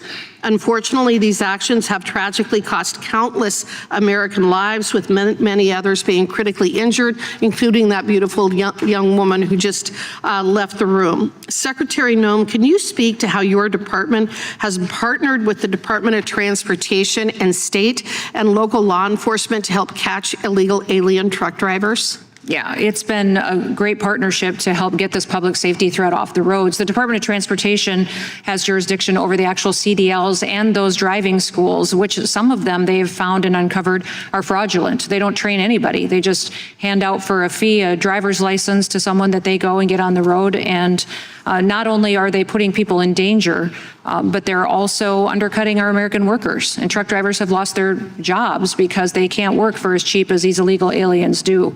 And I would say, and Delilah's father's one of them. That's right. Said he can't pay his bills at 40 cents a mile, but these illegals can because they're on public assistance when they come, because they've been facilitated in, they don't pay taxes, and then they can undercut American workers for jobs. What else I would say is that we work with our local and state law enforcement where we can to do interdictions on our roads to get as many of them off the road as soon as possible. I know the state of Indiana lost 6 people in just a very short period of time from these drivers killing innocent Americans and civilians. I'll just give you some stats from the state of Wyoming, the least populated state in the nation. Earlier this year, the Laramie County Sheriff's Office led a 3-day operation with support from ICE that resulted in 82 commercial trucks being stopped, 32 illegal immigrants arrested, and 51 tickets being written. How important are these types of federal-state partnerships to your operations when it comes to removing these dangerous actors from our roadways? Oh, they're very incredible because the state and local law enforcement know how to make these operations effective. They know where we should be, where these truck drivers are, how we should do enforcement, and we partner with them in a task force model to do immigration enforcement. Thank you for that, and I yield back. The lady yields back. Unanimous consent from the lady from Georgia. Thank you, Mr. Chair. I have a unanimous consent request since Secretary Noem claims not to be familiar enough with this case. From March 2025, a CNN article covering Rodney's story. From June 2025, a Fox article titled Protests as ICE Detains Disabled Atlanta Barber Despite State Pardon, covering Rodney's story. An article from September 2025 titled Detained by ICE, Gwinnett Barber with Amputated Legs petitions for release. And lastly, I'd like to also submit the letter that Ranking Member Jayapal, myself, and all of our colleagues sent to Secretary Noem in February. Without objection, the gentlelady from North Carolina is recognized. Thank you, Mr. Chairman. Secretary Noem, Hurricane Helene tore through western North Carolina almost a year and a half ago, killing more than 100 people and causing more than $60 billion of damage. 2 months later, Congress passed a bipartisan disaster package, which included $29 billion for FEMA Disaster Relief Fund covering several states. And yet, despite this, countless North Carolinians have spent 2 winters paying mortgages and taxes on homes that are unlivable and may not even exist anymore. They have been waiting in limbo for your department to sign off on recovery funding. And I know Representative Kiley raised similar issues in his state. North Carolina's counties have had to step up to fill in the gap, spending their limited taxpayer funds on recovery and repair with the expectation that they would swiftly be reimbursed by the federal government. And yet, many of these counties have not been reimbursed until this week, but we'll get to that. Meaning that they have had to use all their money and not have money for their essential services, public schools, EMS, other public services, healthcare, and everything else. And I have met with some of the county executives who have struggled with their budgets while recovering from Helene. These delays in paying out this desperately needed recovery funds are simply unacceptable. And you heard that from my Republican senator, Senator Tillis, yesterday. Your new policy, and it is a new policy, requiring your personal sign-off on expenditures over $100,000 has contributed to many of these delays, creating a bottleneck, blocking reimbursement for hundreds of millions of dollars of disaster funding that stand directly between North Carolinians and that relief. In fact, Senator Tillis, as I'm sure you remember, lambasted you and the failure of your department in dispersing these funds. And then magically, about $80 million got released today, for which we're thankful. But we shouldn't have to have a U.S. senator or a representative or another representative come to you directly to get you to do your job. But we also know that you had time to sign off on the purchase of 2 luxury private Gulfstream jets for your personal travel, $170 million. And we've heard about the new Boeing 737 that you're in the process of outfitting. Evidently, you were satisfied that there was no fraud, waste, and abuse involved in the jets. But meanwhile, could you tell me whether you found any fraud, waste, or abuse in these North Carolina expenditures? You know, Congresswoman, what I would tell you is that Joe Biden failed North Carolina. Listen to me. I asked you a direct question. Joe Biden provided greater relief. Joe Biden showed up. No, he Joe Biden didn't lie about what was going on the ground. I don't even want to get into what Donald Trump did during the campaign, the misinformation that was put out there. And you cannot find the time until my senator berates you in public to approve this money. Individual members of Congress should not have to come to you. Our counties, our struggling counties in the western part of the state are some of the most rural counties. They are poor counties. They do not have the money we have to deployed front billions for you. In the months that we have been here, we have deployed billions of dollars, billions more than what the Biden. I am reclaiming my time. You have been too slow. I have heard this from Republican county commissioners. I have heard this from administrators. I have been in the western part of the state. I know exactly what's going on, and you have turned a blind eye while you're busy trying to deport American citizens. And now I want to get back, reclaiming my time, to the second point that Senator Tillis made. You have not responded to him and the people of North Carolina about why you have picked up U.S. citizens. You've heard that from Representative Correa, why you have intimidated people who are here lawfully, and why you are threatening the economy of one of the most prosperous states in this country by practicing malpractice. You should resign or be impeached. I yield back. Chairman, may I answer that question? The state of North Carolina has received billions more in Helene relief disaster assistance than President Biden did. In fact, every single because we appropriated the money. Every project has been yielded back. Obligated. It's been paid out. The state manages the response, and those counties get their funding from the state, which has been allocated the FEMA dollars. The gentleman from Virginia is recognized. Thank you, Madam Secretary. Thank you for being here. The hypocrisy of my colleagues on the other side when they talk about appropriating money and yet refuse to appropriate money for your department. The gentlelady from North Carolina talks about doing your job. Would it help you do your job to actually have an appropriations bill passed by this House? Well, yes, and I would remind them that the disaster relief fund is overcommitted right now. That there are $4 billion there that is committed due to litigation. Another $3 billion we keep for major disasters are oncoming. We've had over 12 states impacted by major disasters that haven't received a dollar yet in the last month.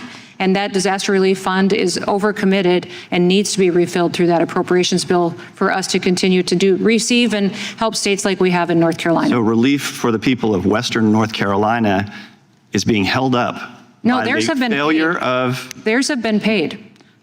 We have deployed billions of dollars. I have every month released hundreds of millions of dollars to North Carolina in projects where they've come in and improved the project, and it's at that stage to where it can be obligated to their state. Is preparedness? Will the gentleman yield for a question? No, I will not yield. Is preparedness for future disasters in North Carolina and other states being held up by Democrats who refuse to vote for appropriations bills that would fund your department? Right now, the department, because of the lack of funding, has to prioritize actions that are life and limb and crisis situations. We aren't able to do training. We aren't able to go out and do the daily business work of contracting and grants. And Let me quote some more hypocritical Democrats who are refusing to vote for appropriations measures to fund Homeland Security, but are saying things about our efforts in Iran. Congressman Subramaniam says we need to get serious right now protecting Americans in the Middle East. Does it protect Americans here in Virginia to not fund the Department of Homeland Security, or does it endanger their safety? It endangers this country when we don't fully fund the Department of Homeland Security. And I will tell you that it endangers us because the whole world knows that this Congress is not funding Correct. Homeland Let me quote another Department Virginian, right Don Beyer. Those who hate us the most overseas know right now this department does not have money to defend us. Let me quote Congressman Don Beyer, who says that there's a shocking failure of leadership that needlessly puts American lives in danger to be active in Iran right now. What kind of danger does it put American citizens in right now to fail to fund the Department of Homeland Security? Every day this country faces threats, and the department sees them, stops them. When you hear no bad news, that's a good day for us. That means that we've done our work and we've stopped threats, and millions of those happen every single year that our agencies are working on. When we don't have the funding to have every single person on their job and on task, that makes us vulnerable. And again, the hypocrisy blows my mind when Senator Mark Warner, co-chair of the Intelligence Committee in the Senate, says that the president is putting American lives at risk in Iran. What kind of risks is Senator Warner putting Americans in when he fails to vote for a Department of Homeland Security funding bill? Well, and Iran has said that they will retaliate. And we know how they have threatened us, how they've threatened us on our homeland, and they've threatened our leading officials as well. So those threats are very real and exist, and we are on a tempo that is higher than usual. And let me talk about my own governor, Governor Spanberger. Just a few weeks ago, an alleged MS-13 gang member, Christian Medrano Umanzor, was arrested in Strasbourg. Thanks to the cooperation of local law enforcement with ICE, officers were able to confirm that he was wanted on a detainer. He's now in custody of ICE on a charge of illegal reentry. But late last month, Fairfax County Police Department charged an illegal alien, Abdul Jalla, with fatally stabbing Stephanie Minter at a local bus stop. He was arrested over 30 times for various crimes, including rape, malicious wounding, assault, and larceny. But our governor now says that she demands a judicial warrant before she will have cooperate with ICE on this. That is remarkable to me that she would be putting Virginians' lives at risk and risk releasing this man back into the Fairfax County community. Talk about how a judicial warrant is different from an administrative warrant and what that would do to your ability and the ability of your department to enforce our immigration laws, to remove dangerous illegal aliens, and to protect the citizens of Virginia. Yeah, administrative warrants are the legal tool that we have been given by this body to go out and do immigration enforcement.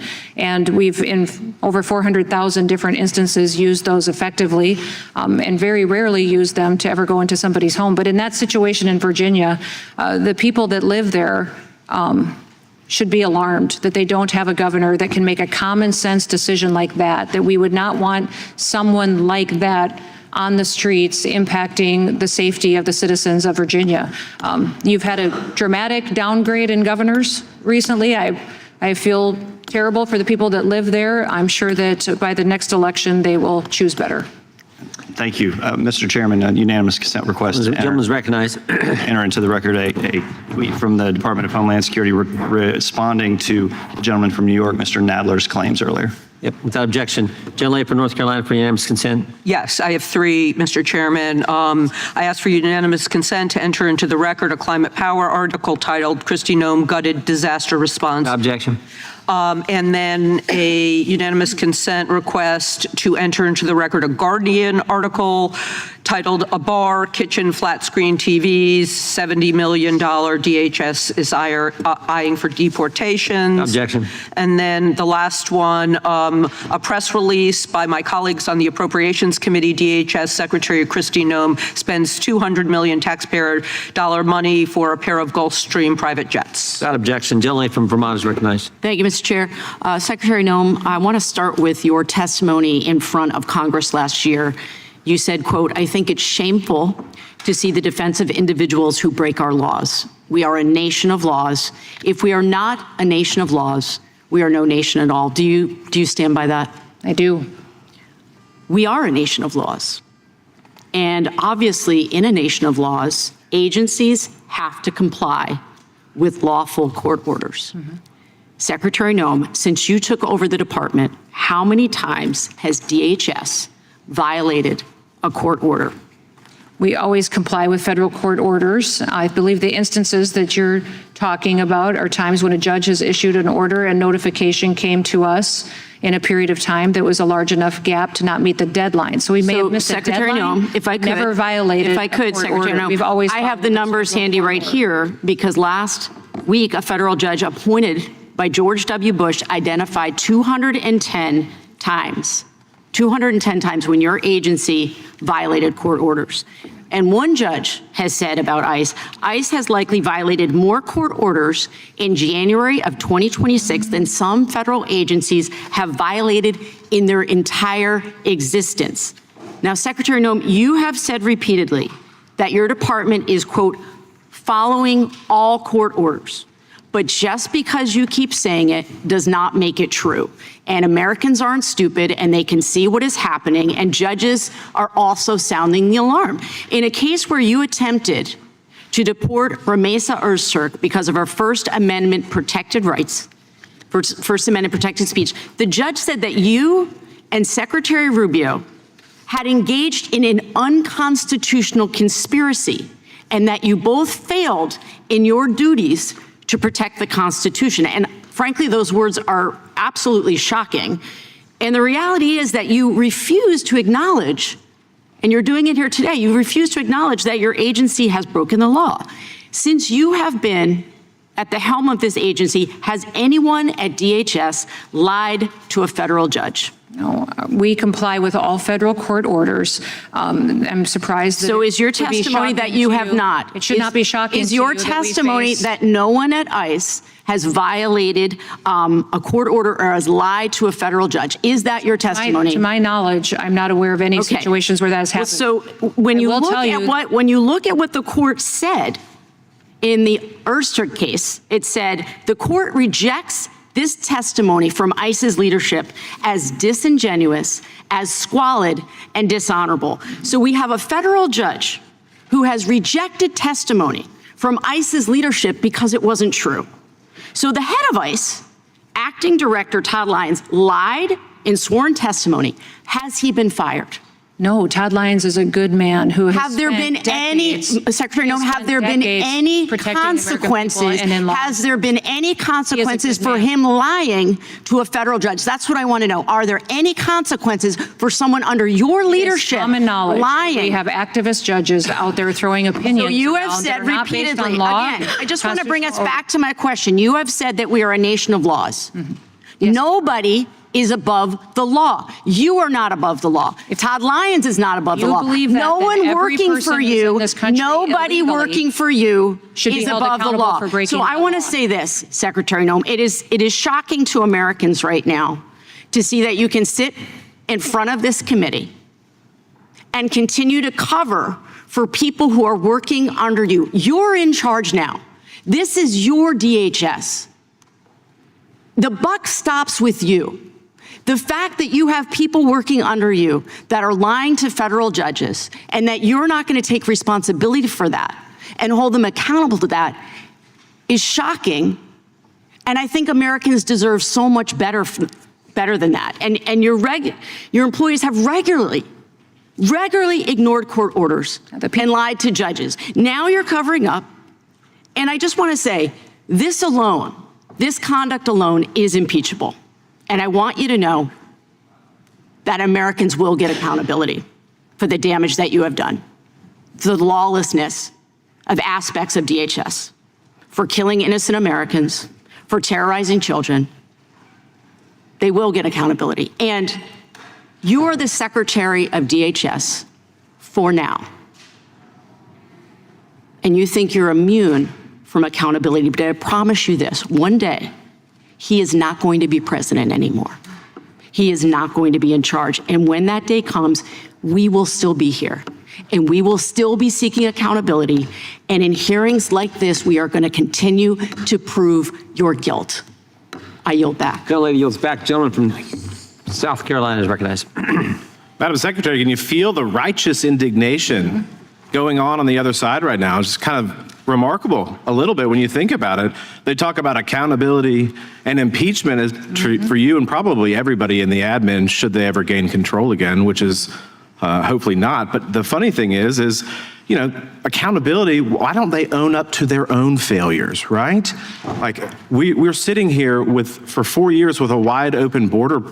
The former ranking member, not the current one, but the former one said that we were imagining a border crisis. Do you think that we were ever imagining a border crisis, Madam Secretary? No, not at all. In fact, we lost 4,000 lives because of that invasion, of people coming into the country and that mass invasion that we saw going on. And 30% of the young girls and women were raped during that invasion as well. They never speak of that. The amount of people who lost their lives now we because of fast that forward on were victimized. on accountability, Madam Secretary. We talk about accountability. They're sitting over there not funding your department, right? In an active conflict on an international stage. We have members of the Coast Guard who are being fired on right now by the Iranian and their proxies, and they're not even getting paid for that. Is that right?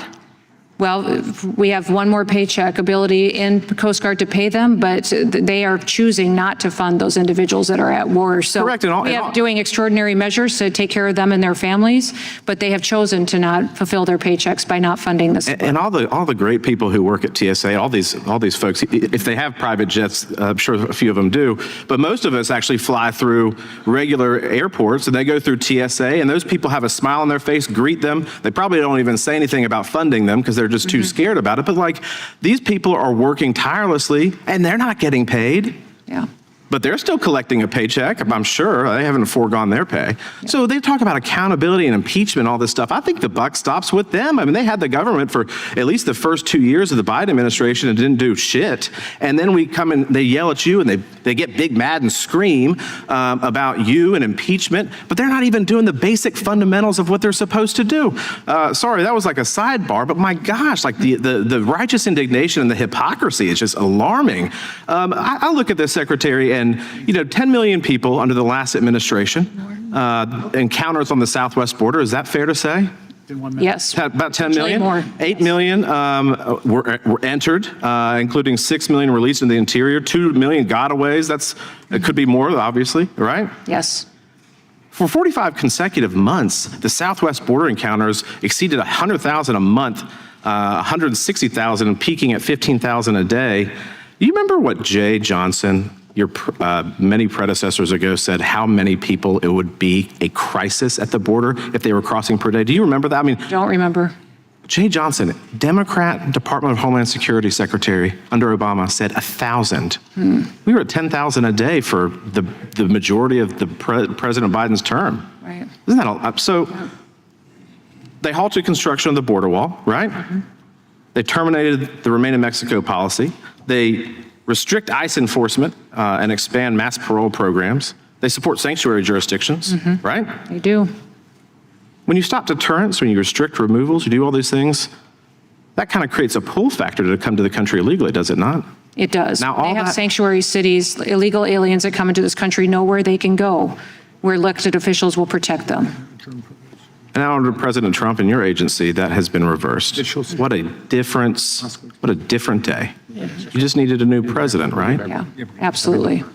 It's incredible what President Trump has done with partnering with mayors and governors who will work with us to lower murder rates, victimization, how they have made their streets safer, and their communities are growing, their economies are doing better. We would hope that every single city would see the benefits to working with President Trump. Well, Madam Secretary, I appreciate you being here, appreciate the work that you do. I'm going to yield the remainder of my time to the chairman. I thank the gentleman for yielding. Earlier, Madam Secretary, you said context is important. I think that is well said. And I understand there are investigations going on, and Democrats have brought up some tragic situations that have taken place, particularly in Minnesota. But I do think context is important. Have agents been doxxed? Have ICE agents been doxxed? Yes. Have ICE agents been harassed? Yes. Have ICE agents been physically attacked? Yes. Have ICE agents been screamed at? Yeah, yes. Have ICE agents been cursed at? Yes, sir. Not by the gentleman from South Carolina, but people on the street, yeah. Have ICE agents been spit on? Yes, sir. Have ICE agents been stalked? Have they been tracked online? Yes, and they've had an 8,000% increase in death threats against them and their families. I was getting to that. Have ICE agents' families been threatened? And have ICE agents had their pictures and addresses posted online?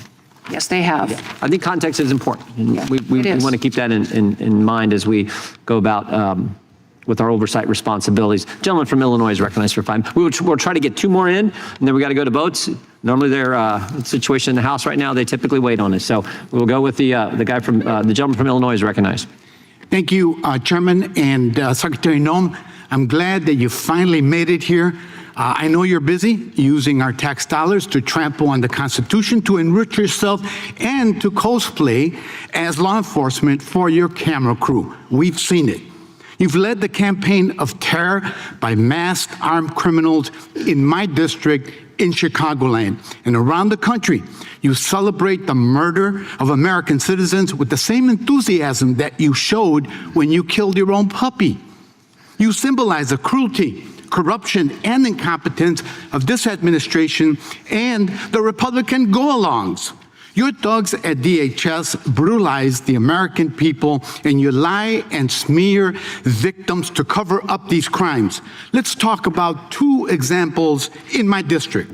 On September 12th, an ICE agent murdered Silverio Villegas Gonzalez, who had just dropped off his kids at school as he tried to leave a traffic stop. I said the officer sustained, quote unquote, severe injuries. Sitting there here under oath, do you stand by the claim that the officer was severely injured, yes or no? I don't know the case you're speaking to specifically. The whole country knows and you don't know. Let's play the clip of the agent talking about his injuries. That's knee injury and some lacerations to his hands. Nothing major. What you just heard was the agent himself describing his injuries as quote unquote, nothing major, which means your agency lied to cover up the unjustified murder of Silverio by an ICE agent. Let's talk about Marimar Martinez, a U.S. citizen who was shot 5 times by Border Patrol agent Charles Exum. You were asked about Marimar at yesterday's Senate hearing, and you should be familiar with the case by now. DHS has repeatedly said that Marimar was a quote-unquote domestic terrorist who, quote-unquote, rammed federal agents with her vehicle. Sitting here under oath, do you stand by these claims, yes or no? Congressman, we've seen a 3,000% increase in. Do you stand by the claims? You've had an opportunity to look into the case, yes or no? Have a changing situation on the ground all yes the time. Or no? You're familiar with the case. It was brought up yesterday. I'm familiar with the case. Let's play the clip and see what we see as evidence. All right, it's time to get aggressive and get the out because they're trying to box us in.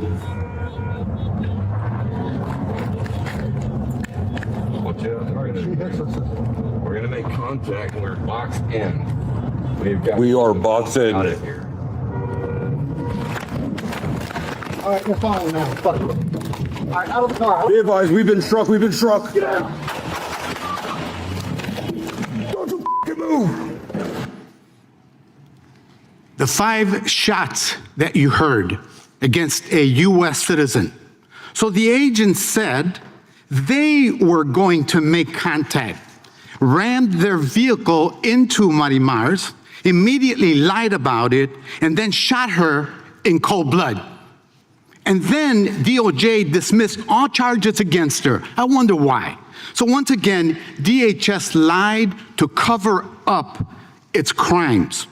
And this morning, you took back to social media, DHS continued to double down on her and lied again. Let me be clear. You are a disgrace to this nation, and you should resign or face impeachment. And every crime, including the murder of Silverio Villegas Gonzalez and of Marimar, must be fully investigated and prosecuted. But while you are, to borrow a phrase, the worst of DHS secretaries, the agency has been rogue and lawless since its inception in 2002. It was set up to expand surveillance and undermine civil rights by falsely labeling immigrants and protesters as terrorists, as we just saw. That's exactly what it's doing, and exactly why DHS must be dismantled and the immigration system must be rebuilt from the bottom up. That's why Americans all over believe that this agency has gone too far. Mr. Chairman, before I yield back, I request unanimous consent to submit for the record this Fox interview article dated February 5th, 2026, entitled "More Than Half the Voters Think That DHS Secretary Kristi Noem Should Be Removed." And with that, I yield back. Without objection, Madam Secretary, I have one more, then we'll have to take a break for votes, then we'll come back for a few more members to ask their questions. Gentleman from North Carolina is recognized. Well, thank you, Mr. Chairman, and thank you, Madam Secretary, for your presence here today. I must say, as a freshman congressman and sitting through the hearings such as this, I'm absolutely appalled at the lack of respect and decorum that is shown for a member of in your position as a secretary, and I apologize for that. And let me say also, on behalf of North Carolina, thank you. Thank you for serving. Thank you for your leadership. Thank you for your commitment and your passion to your job and what you are doing. And over the past year, you and I know that liberal activists have taken to the streets to protest ICE and Border Patrol, often impeding law enforcement in the process. And among these protests, I'm curious whether you've ever seen the left express anger at the individuals that I have pictured here, or for the people I have pictured here in my hand. This is Fletcher and Schuyler, you may recognize. This is a couple from my state of North Carolina. They were killed in a head-on crash, and the suspect is an illegal alien with a prior DUI. Secretary Noem, are you aware of any protest or of outrage over the deaths of Fletcher and Schuyler? No, I'm not. This is Nate. He's a 21-year-old student at the University of South Carolina. He was killed by an illegal alien in a hit and run. Secretary Noem, are you aware of any protests to lock up his killer? No, I'm not. This is Ruby. She's 25 years old. She was killed by an illegal alien who shot her in the head and dumped her body on a Michigan highway.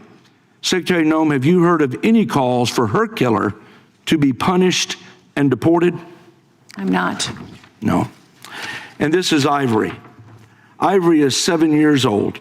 She was killed by a drunk driver who was in our country illegally. Secretary Noem, are you aware of any protest to lock up her killer? No. The answer, of course, is no. And as I've watched the pictures of the angel families here, how my heart has broken in just witnessing and watching and seeing the pain and hurt that you have felt. And thank you for your time and your efforts in being here today. There are dozens more Americans who have lost their lives at the hands of illegal aliens who should never have been in our country. But the media and the Democrats seem to want us to forget them. And the bottom line is clear. Democrats have it backwards. Rather than demand justice for these Americans, they defund law enforcement officials tasked with ensuring their killers are sent out of our country. Right there in Charlotte, North Carolina. Let's take a moment and look at some of the people that the Democrats have shut down the Department of Homeland Security so these could stay in our country. These on this board right behind me are just examples from Charlotte, which I represent a small part of. Humberto Pizada Rodriguez, a known MS-13 gang member from Honduras, convicted of trespassing, public disorderly conduct, giving false information to a police officer, and 3 counts of illegal entry. Hector Maldonado Garay, a previously removed criminal alien from Honduras, convicted of 3 counts of simple assault, 1 count of aggravated assault and shoplifting. And Jordan Renato Castilla Chavez, a criminal alien from Costa Rica, arrested for indecent liberties with a child, first-degree exploitation of a minor, attempted statutory sexual offense with a child less than 15 years old, and solicitation of a child by a computer. Secretary Noem, these are just 3 examples of dangerous individuals arrested by DHS during Operation Charlotte's Web just this past November. And do you think average Americans want MS-13 gang members on their streets?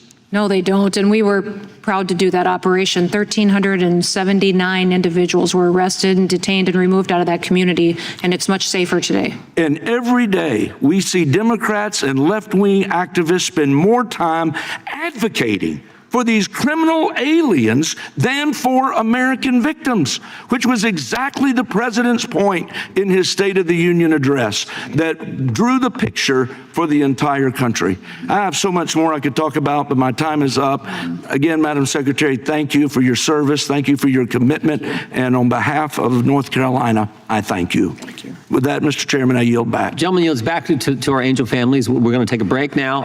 And if you have to leave, I understand, but we really appreciate you being here, and we God bless you for what you've had to endure as a family. Secretary, we will take a break, 30 minutes more or less, and we'll be back as soon as we can. With that, the committee stands in recess.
Okay, well, I guess we... Do we want her back in? Yeah. Here we go.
Committee will come to order. The gentlelady from California is recognized for 5 minutes. Thank you, Mr. Chair, and thank you, Secretary, for joining us. Finally, you are in charge of protecting the homeland.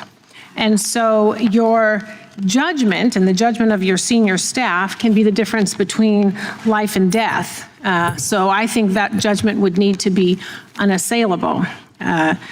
Why then, is the question, have you made Corey Lewandowski your de facto chief of staff who possesses an unchecked level of power at DHS? Under your leadership, this person has done things like fire your FEMA administrator while sitting behind your desk, which is your job to do, lobby to build the controversial detention facility known as Alligator Alcatraz, which has turned into a legal boondoggle costing Florida millions, and have veto and reviewing and signing power over large DHS contracts and grants, which again is your job. DHS has critical agency components like the Secret Service, FEMA, Border Patrol, cybersecurity.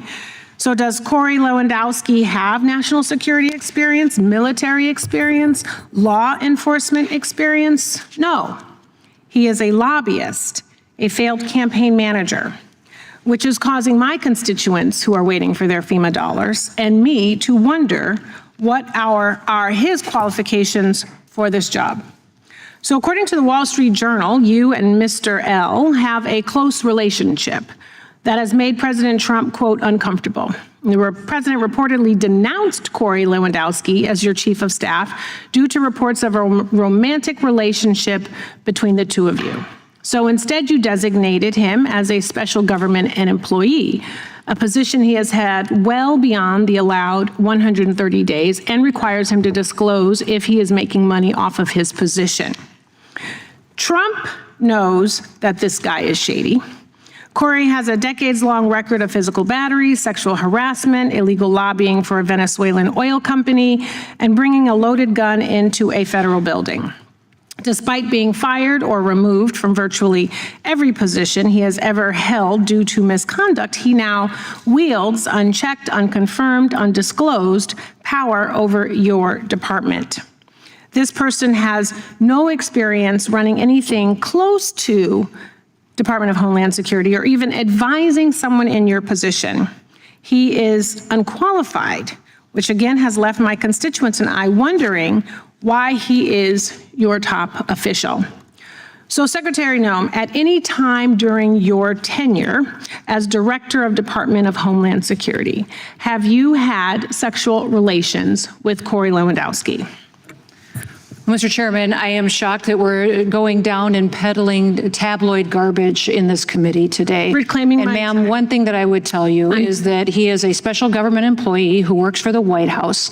There are thousands of them in the federal government. So reclaiming and my is an time, advisor Secretary, it is and has okay for no, you to be no offended authority by to the be making question. any It is decisions. okay for you to has be no offended authority by the to question. be making But it is decisions also and a putting real up your question. position. So what I would say And to you should be able to is answer that the what we do at the Department of Homeland Security clearly every single and without day, any hesitation. every single day is to protect if this someone country is and asking to make if decisions. you or any federal official is sleeping with their subordinate, that should be the easiest. You should be wanting to answer that question. Is garbage? Because it is not about It is your sex offensive life. that you have brought It is that up. about your So judgment. that kind of garbage It is has about been refuted reclaiming for my years, time so and that you I need can to hear myself. recognize- Time belongs to the gentlelady from California, but it'd be nice if you would let her respond. I will. I want to let you know it is about your judgment and decision-making. It is about the 260,000 employees that work under you that want to make sure that you are giving information and making decisions clearly. It is about conflict of interest. It is about a national security risk. Department of Homeland Security was created right after 9/11 to protect the homeland. And DHS has circulated an internal bulletin to law enforcement partners warning that the conflict of the war we're in could inspire lone actors or small-scale cyber activity inside the United States, according to a memo obtained by ABC News. So American lives are at risk. The people who work for you are at risk. And they want to know that the person at the top, you, are making decisions clearly without any sort of cloudiness, and that they're your decisions because you're the secretary who was confirmed. That's what this is about. Saving the lives of Americans and not costing them millions of dollars, and not having a secretary who's compromised in her decision-making. And Mr. Chair, before I yield my time, I would like to enter into the record some articles, and I'm asking for unanimous consent. Noem tightens her grip on DHS. Lewandowski fired FEMA admin. Without objection. Okay. The next one is Kristi Noem secretly took a cut of political donations from ProPublica. Without objection. Kristi Noem fires pilot over a blanket, but is forced to reinstate him to fly home, Wall Street Journal. Without objection. Lewandowski taking out trash at Noem's D.C. home, Daily Beast. Without objection. Barbie's Mile High privacy chamber with alleged lever exposed. Wall Street Journal, how Corey Lewandowski became Kristi Noem's gatekeeper at DHS. Without objection. A pilot fired over Kristi Noem's missing blanket and the constant chaos inside DHS, Wall Street Journal. Police charge Trump campaign manager with assault, PBS News. Without objection. Woman who accused Corey Lewandowski of assault speaks out. I don't want this to happen to anyone else, CBS News. Lewandowski's firm quietly inked deal with Venezuela-owned company, Politico. Without objection. List of U.S. cities raising security amid Iran conflict, Newsweek. Without objection. Kristi Noem, I have a few more, I'm sorry. Kristi Noem misled Congress yesterday about top aides' role in DHS contracts. Without objection. Policy number 10271 from ICE, it is an anti-fraternization policy prohibiting romantic or sexual relationships between supervisors and their subordinates. And with that, I yield. Without objection, gentleman from Texas, recognized 5 minutes. Thank you, Mr. Chairman. Madam Secretary, your predecessor came before this committee several times over the last 4 years. I was here, I believe, for all of those.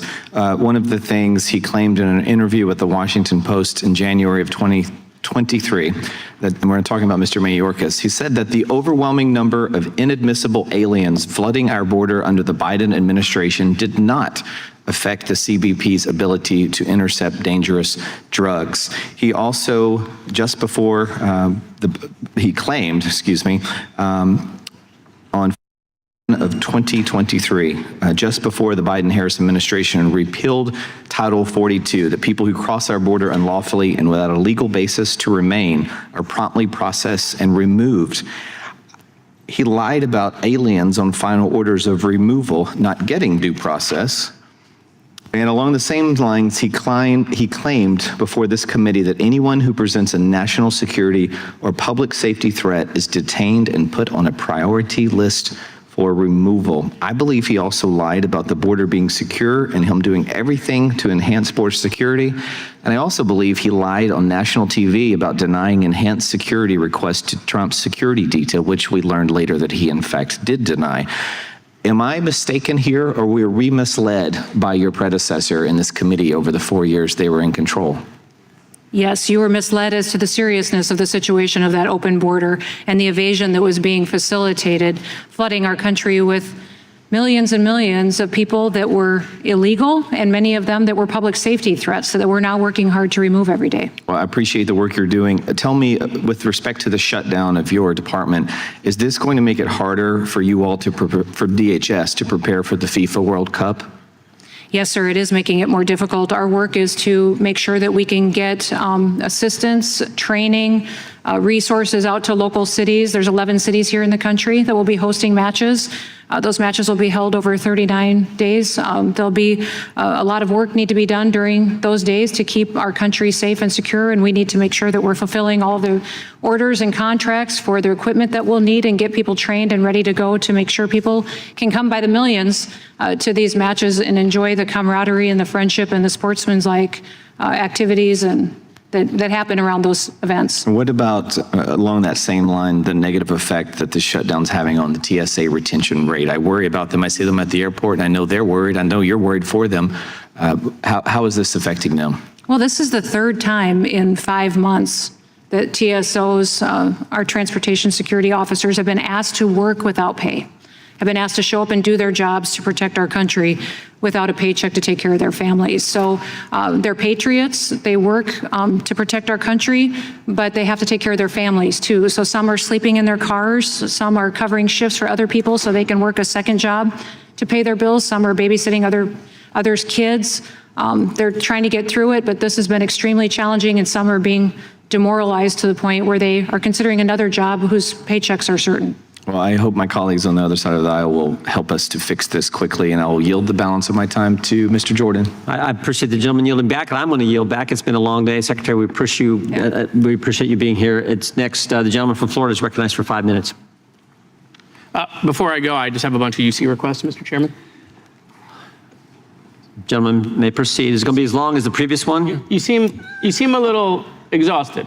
No, not at all. I just I think we're setting records like Mr. Biggs and now the gentleman from California. You're gonna go for the record? If I'm being honest, I threw out 50 of them. God bless you. Let's go. So let's get started. All right. A Vox article, The Mess That Kristi Noem Made. Without objection. Times article, Noem's spending rule causes delays at Homeland Security. Without objection. Politico, vote to overhaul FEMA canceled after leaked report. Without objection. ProPublica, Kristi Noem misled Congress about top aide's role at DHS. Without objection. The Hill, Trump approval rating on immigration at record low. Without objection. Wall Street Journal, pilot fired over Kristi Noem's missing blanket. Without objection.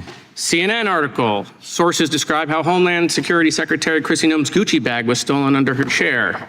Without objection. New York Times, late night is distracted by Kristi Noem's oversized hats. That one's my favorite. And a Times article, some Republicans join calls for DHS Secretary Kristi Noem to step down. Without objection. All right, thank you, Mr. Chairman. Appreciate your indulgence. Before I begin, first let me say to the families that are still here, I am very sorry for your loss. I watched parents in my hometown of Parkland bury their kids after the shooting at my high school at Marjorie Stoneman Douglas, and I can't tell you that it was an out-of-body experience, and there's nothing like burying a child. So I am deeply sorry for your loss. Madam Secretary, welcome. Good afternoon. Thomas Massey mentioned Ron DeSantis' response during COVID. Well, you're looking at the guy who ran that response. I was the Director of Emergency Management for the state of Florida. For Republican governor, I worked with the Trump FEMA administration during the Category 5 Hurricane Michael recovery. That Trump's FEMA was great. We got expedited reimbursement, a program that you got rid of or threatened to get rid of. And the Panhandle had one of the greatest responses after that Category 5 storm. President said he wanted to reform FEMA, but that's not what you did. You've basically destroyed the agency. Largest FEMA backlog in the history of FEMA. My state of Florida is owed $2.5 billion. You have delayed the FEMA disaster declarations even when the applicants meet FEMA statutory threshold under the Stafford Act. You want states to do more, yet you want to cut the EMPG program, which grants them funding to build capacity. Your office was involved in discussions of moving FEMA to Texas. You created a rule of anything over $100,000 has to come to your desk, a rule that has slowed down FEMA reimbursement, FEMA response. We have empty regional offices. You have done the opposite of what President Trump wanted to accomplish, which was to speed up the process. Your policies have made the department slower. I didn't think it was possible to make FEMA more bureaucratic, but boy, you have exceeded all my expectations. In the Texas floods, you didn't put the urban search and rescue crews on the road for 72 hours. Days later, the FEMA urban search and rescue chief resigned in protest. You hired 2 people as the administrator with no FEMA experience. We're on our 3rd FEMA administrator in 14 months. Never in the history of the department has that ever happened. The president took presidential action to create the FEMA Council. I supported it. You opposed the FEMA Council. You delayed its beginning. The report has still not come out. The White House canceled your last council meeting and has held up the release of the report. But surprise, I have it. I have it. I want to thank the former FEMA employees that you fired who gave this to me. This report's never been seen in public before, okay? But this is it. This was the report. It was 122 pages, the original draft report. You and Corey Lewandowski then took the report and made it 23 pages. You cut out all the stuff that was put in by governors who had been through disasters, emergency management directors, FEMA experts, national security experts. You cut it all out. It's all gone. That's why the report's not been released. It's sitting in the White House trying to figure out this mess that you created. So instead of getting the recommendations we need, now we have nothing. You've called Corey Lewandowski a special government employee.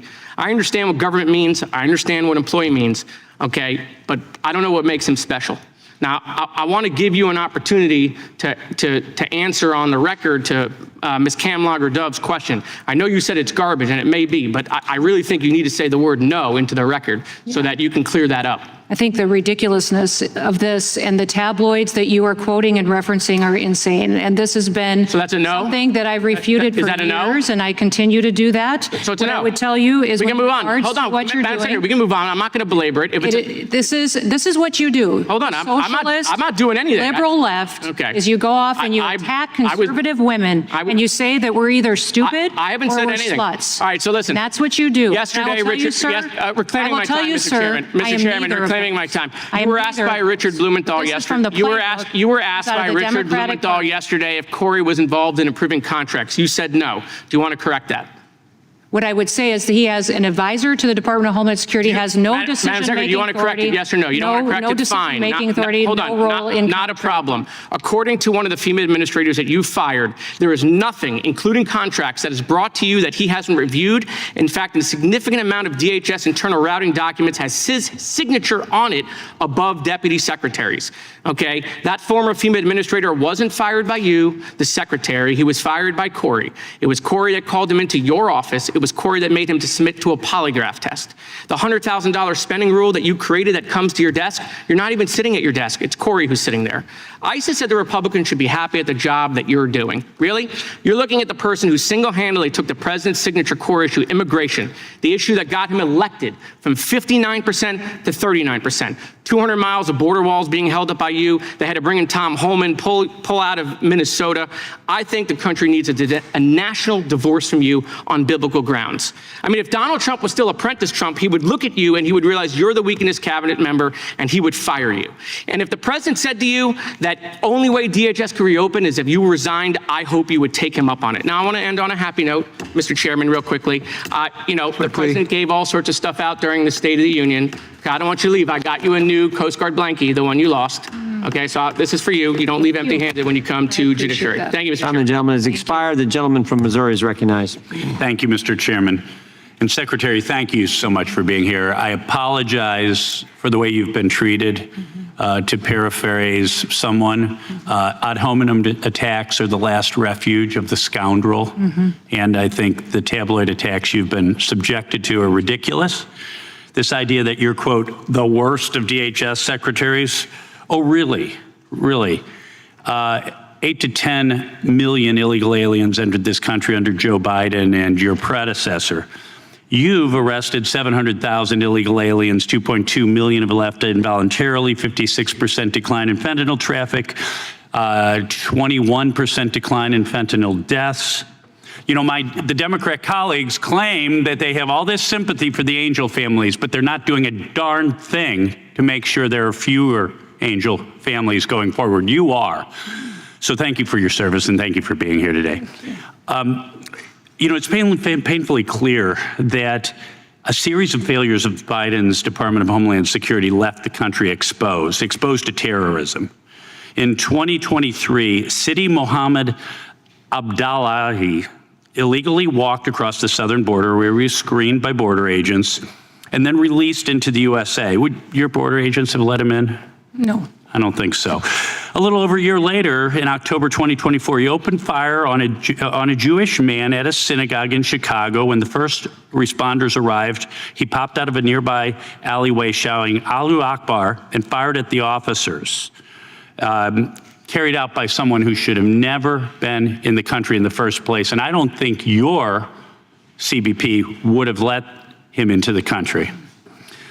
The same month, federal agents arrested 2 Afghan nationals, Nasir Ahmad Tawahi and Abdullah Haji Zada, who were plotting an ISIS-inspired mass casualty event on Election Day. Tawahi admitted that he conspired to acquire AK-47s, 500 rounds of ammunition, 10 magazines to carry out a mass casualty attack. He entered the U.S. in 2021 on a special immigrant visa. Once again, a failure of vetting. I don't believe your DHS would have let him in. Last June, Mohammed Sabri Soliman attacked peacefully protesting pro-Israel demonstrators in Boulder, Colorado, who were marching for the release of hostages held by Hamas, shouting free Palestine. He hurled Molotov cocktails into the crowd, hospitalizing at least 8 people.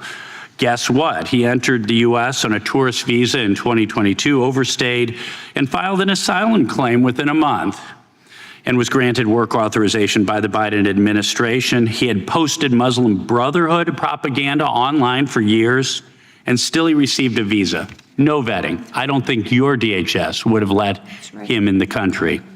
Each of these incidents happened during a period when the number of terrorists encountered at the southern border skyrocketed. In 2023 alone, the Border Patrol encountered 169 aliens at the southern border on the terrorist watch list.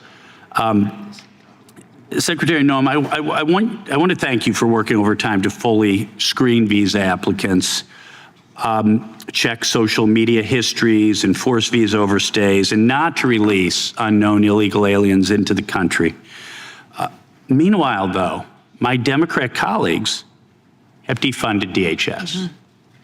They demonize the brave men and women of ICE, of Customs and Border Patrol, of other agencies. Can I ask you, how does this defunding of your department make our country less safe? Well, the men and women at the department continue to get up and to do their jobs if they aren't furloughed by the lack of funding. So that's about 100,000 of them that are prevented from coming to work because of that. Those 100,000 people have duties and responsibilities that secure our homeland through different agencies and departments. For instance, the CWMD, it's weapons of mass destruction. We're the ones that go out and train all the individuals to detect any kinds of bombs, terrorist activities, Those would be good people to have working right now. It'd be great to have them and help them assisting state and local individuals out there and governments as far as preparing for any kind of attack we may face. CISA is our cybersecurity agency. The majority of their employees are furloughed and not at work now. They help defend us from cyber attacks and threats to our homeland and critical infrastructure. A good thing to have them working now too, wouldn't it? We've got, because we are a national security agencies, many of these employees are required to show up and work, and many of them are, but they're not necessarily getting a paycheck. And that's what I think is remarkable, is that they continue to do their work to defend the homeland, even though they're struggling at home and going farther in debt from not getting a salary. Thank you, Madam Secretary. I yield back. Gentleman yields back. Mr. Chair, I have five unanimous, I know, about how ICE is obstructing state and local criminal prosecutions. A May 8th, 2025 article entitled, "He Faced a Possible Prison Term for Assault. Instead, He Was Deported." A December 26th article entitled, "As ICE Ramps Up Deportations, Texas Prosecutors Say They're Losing Key Witnesses in Criminal Cases." Objection.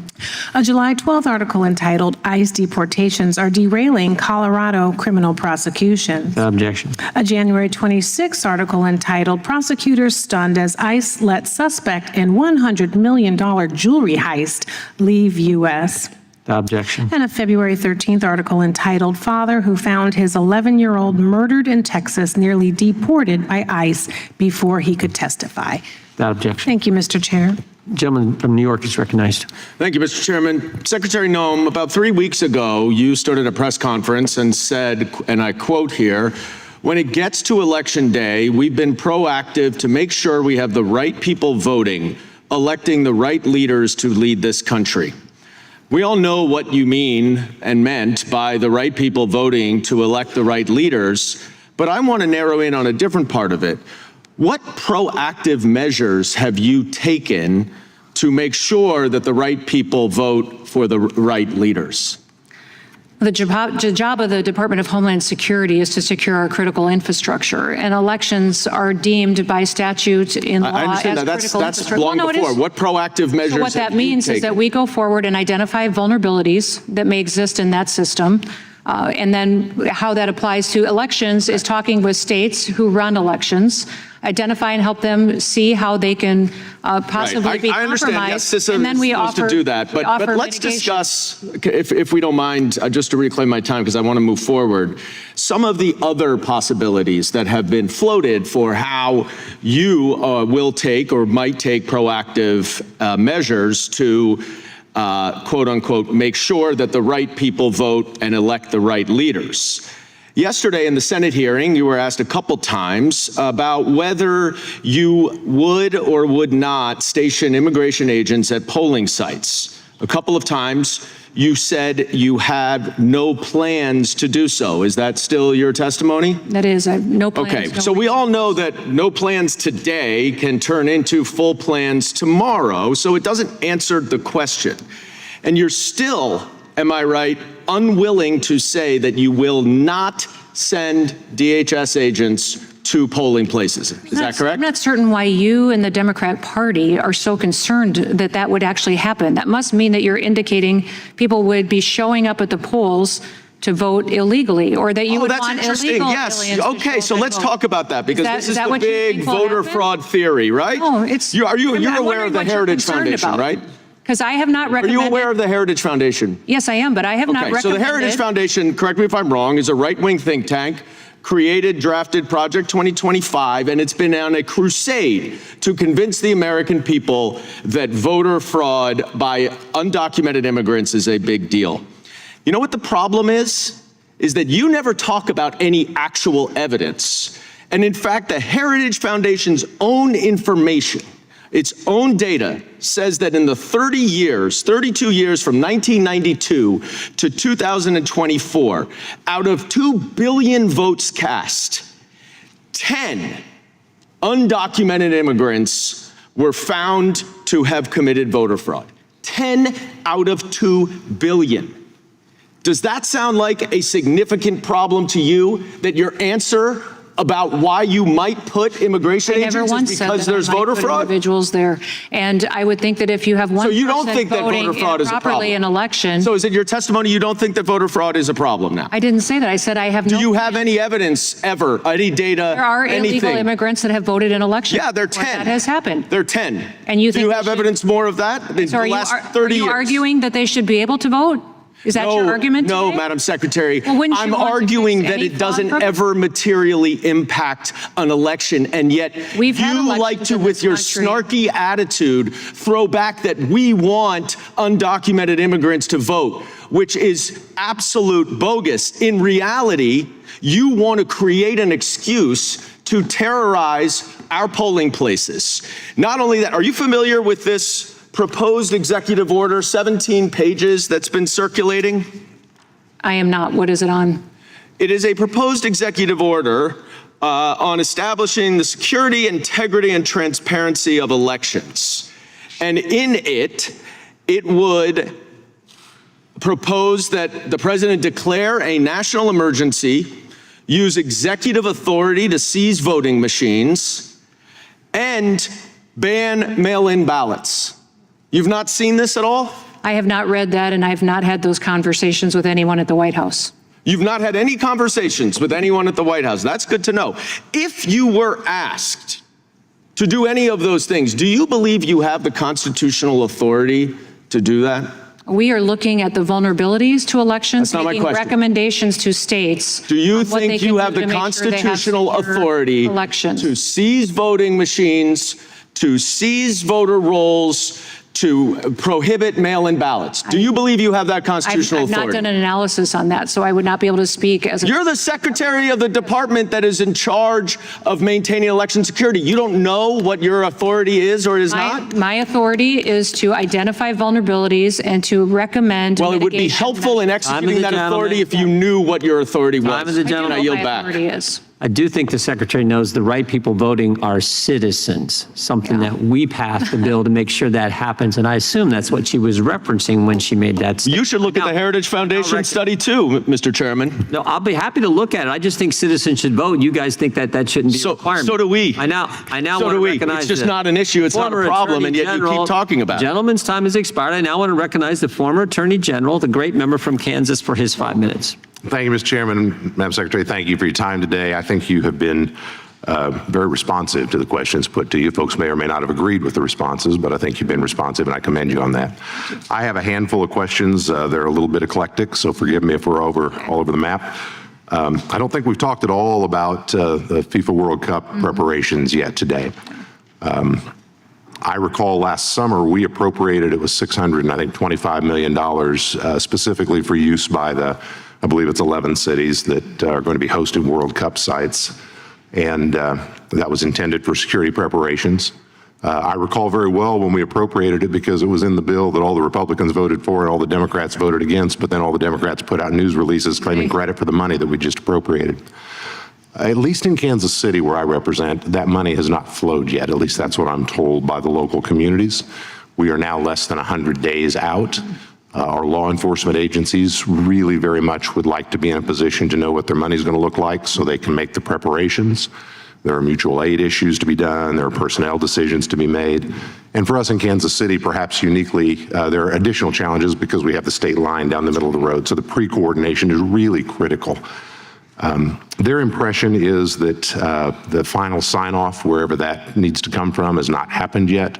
What can you tell us about the status of those funds, and what can I tell them about what to expect? Yeah, no, we want those dollars to get out as soon as possible. Of course, all of this is challenged by the fact that the department's not funded and doesn't have all of our employees working right now. But those dollars, there was specifically $625 million that was to be grants to the 11 cities and local jurisdictions that would be hosting the 7 to 8 matches that will happen in the United States. So those dollars will be there soon and are in the process, and I'm hopeful that you can deploy. We have the same issue at the department. We're working on purchasing drones to deploy across the country over these stadiums and fan fests that will be hosted so that we can complement what the local cities are doing. And that has been hindered as well. My hope is that we have the opportunity to get a funding bill passed, and so the department can get a lot of these things accomplished. Thank you, Madam Secretary. And I want to underscore, and I think you agree with me on this, how important it is that money flows quickly. And I want to assure you, my office and our team, we are happy to work fully with yours to talk with whoever we need to talk with in order to get that money moving. I thank you for that. Let me jump back onto the immigration side. There's been a lot of discussion on it today, and I'm thinking about the Minneapolis situation. It's possible that multiple things are true at the same time. It is true that we're in this mess because the prior administration let 10 million people into this country who should not have been here and wouldn't enforce the law against them. It is true that we're in this mess in some communities like Minneapolis because local authorities won't cooperate and agree and help now that we have an administration that will enforce the law. It is possible that there have been some individual actions in Minneapolis that we all looked at and said that should not have happened that way. I'm not asking you to comment necessarily, but I presume that the president saw it that way. He made some changes in Minneapolis, which I commend. I think those changes were prudent. Here is, I'm going to offer this as a comment and invite your response to it. Not in Minneapolis in particular, but more generally. There's a lot of angst. There's a lot of concern about some of these operations in some of the communities. Even in Kansas, we've had some targeted enforcement operations, mostly by ICE or CBP. And you get all the folks in the local community ginned up, riled up, worried. Rumors run rampant. I'll give you a real example in a community in our state recently. There were some ICE arrests, and it went all over town in the ICE Watchers group. And there was an arrest at a church, and they'd gone into a school. And about 5 days later, ICE, I think out of Kansas City, the regional guys put out a statement and said, here's what happened. We came in, we were targeting 3 specific individuals. 2 had DUI convictions and final orders of deportation. 1 had a felony conviction for illegal reentry and a final order of removal. We found them, we executed a car stop. It was a car stop at a location. We couldn't just stop in the middle of the road. So they pulled into a parking lot that happened to be a church parking lot, had nothing to do with the fact it was a church. That's where the arrest was executed. And by the way, we were never close, I said, to the school that everybody was worried about. I say all of that to illustrate this. I really think it would be helpful if, as a routine matter, ICE and CBP, when they do these targeted operations, they would do what so many local law enforcement agencies do. When it's concluded, put out a statement, tell the local community, here is what we did, who we did it against, and why we did it. And it would make it so much cleaner to avoid a lot of the worry and speculation. I just wonder where you are on that. No, I think that's a great idea. We have put out dozens, sometimes in one day, what operations were after they were concluded and information so people could have all of the details. Doing that at the field office level, I will have that conversation with ICE and see if we could do that, because I don't believe they're doing that today, but informing people would be helpful when they know that they've done an operation against a targeted criminal in that area, that people might have questions. I appreciate that, and we will take that back. Thank you, Madam Secretary. I would encourage it because I really think it would go a long ways in calming a lot of the unnecessary concern. You bet. Thank you very much. Thank you, Mr. Chairman. Mr. Chairman, I have a unanimous consent request. Gentleman from New York. I just would like to introduce the proposed a 17-page executive order that is circulating in the White House. Without objection. Gentleman from Maryland's recognized. Ranking member. Yep. This is from Reuters, November 27, 2025. UC request. Officials criticize Biden vetting, but Afghan shooting suspect was granted asylum under Trump. And then September 29, 2025, Courthouse News, states sue DHS again over cuts to anti-terrorism grants for blue states. Without objection, the gentlelady from Texas is recognized for 5 minutes. Thank you so much. And Madam Secretary, you are almost to the end, so congratulations. I just have a couple of questions. Are you aware that the law that was written by this Congress makes it clear that members of Congress are allowed to, entitled to enter any detention? Representative Crockett, I apologize. I have to run to vote in another committee, Secretary, and Mr. Schmidt will chair, and you will get extra 15 seconds, but I apologize for that. Yes, thank you. Thank you so much Mr. for your Chairman. testimony. Appreciate it. Are you aware that the law makes it clear that members of Congress are allowed to enter any detention facility at any point in time in which they choose to? Yes, I'm aware of the visitation and oversight responsibility, and we work every day to try to accommodate members of Congress while taking into account the safety of those individuals that Let me are being be detained clear. there. At any time, correct? Yes, I understand there's litigation in this area. No, too, and so that's not we my are question. I'm not asking you about litigation. Yeah. I'm asking you what the law is, because let me put it to you this There's way. an appropriations rider that talks about Correct, oversight. and appropriations are law, because you are asking us to correct. appropriate dollars right now for DHS, correct? Correct. And if we do that, you would take that as law, correct? Correct. Okay, so that is what the law states, yet somehow, myself and another colleague, Congressman Castro, we ended up giving a 7-day notice to the Dilley detention facility because I had actually already gone to El Paso before. And when I went to that facility and I asked them why it was that they were requiring me to do something that specifically my branch of government had dictated was not required, they said it was because of you. They said you were the one that said that they were not allowed to allow us entry unless we gave a 7 days heads up. Is that true? Yeah. The law specifically states oversight and visitations, and we are working to facilitate those, and we're at that time working. Did you give the instruction that members must give a 7 days heads up or not? We had a policy in place that allowed us to get. Were you the one that ordered that policy? I have a responsibility for ensuring everybody in that facility is going to be safe, and that I have. Okay, no, but that's not my question, because the problem, let me tell you why we need to reclaim my time. The reason that I'm talking to you about this policy and you're talking to me about safety is because I did go into the Dilley detention facility. And let me tell you, they're not safe. This is why we need to conduct oversight, because your people continue. In fact, you have lost more lives in detention than anybody else. That is your record right now. So I don't expect that y'all are going to be the ones that are going to be best to keep them safe. This is why we are supposed to conduct oversight and not wait for you to give permission. In fact, after I left the Dilley facility, we were informed of a measles outbreak that was taking place in that facility. And another question I have, are you the one that ordered it to be reopened, because that facility was closed under Joe Biden? Those facilities were opened with the new administration. I'd have to look and you're see part of if the that new was- administration. Were you the one that ordered it to be open is my question. I would have to see when it was opened, because I wasn't sworn in until 5 days after. Okay, well, it was reopened in March. I would have to look at it was reopened in March of last year. Well, then I'm sure that contract would have been renewed while I was secretary. Speaking of contracts, as I have actually, you know what? Let me continue on this line of y'all breaking the law. Are you familiar with a child by the name of Liam Ramos? I am. All right, so Liam was at this Dilley facility, and it just so happened that we had put in our 7 days notice, and y'all had grabbed him 6 days prior to our visit. So we were able to go and visit Liam. Are you aware of the court order that came down that released Liam from custody? I am. And are you aware that the judge said the case has its genesis in an ill-conceived and incompetently implemented government pursuit of daily deportation quotas, apparently even if it requires traumatizing children?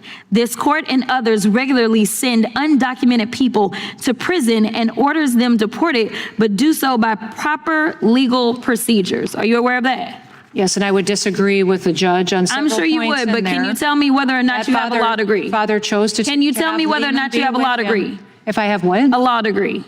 No, I do not have a law degree. And you do understand, because I can go through a bunch of court cases and orders that I disagree with from the Supreme Court, that ultimately, that is the order of the court. That is what you follow, and if you have an issue, you appeal it up, correct? That is correct. Okay. The court went on to say, apparent also is the government's ignorance of an American historical document called the Declaration of Independence.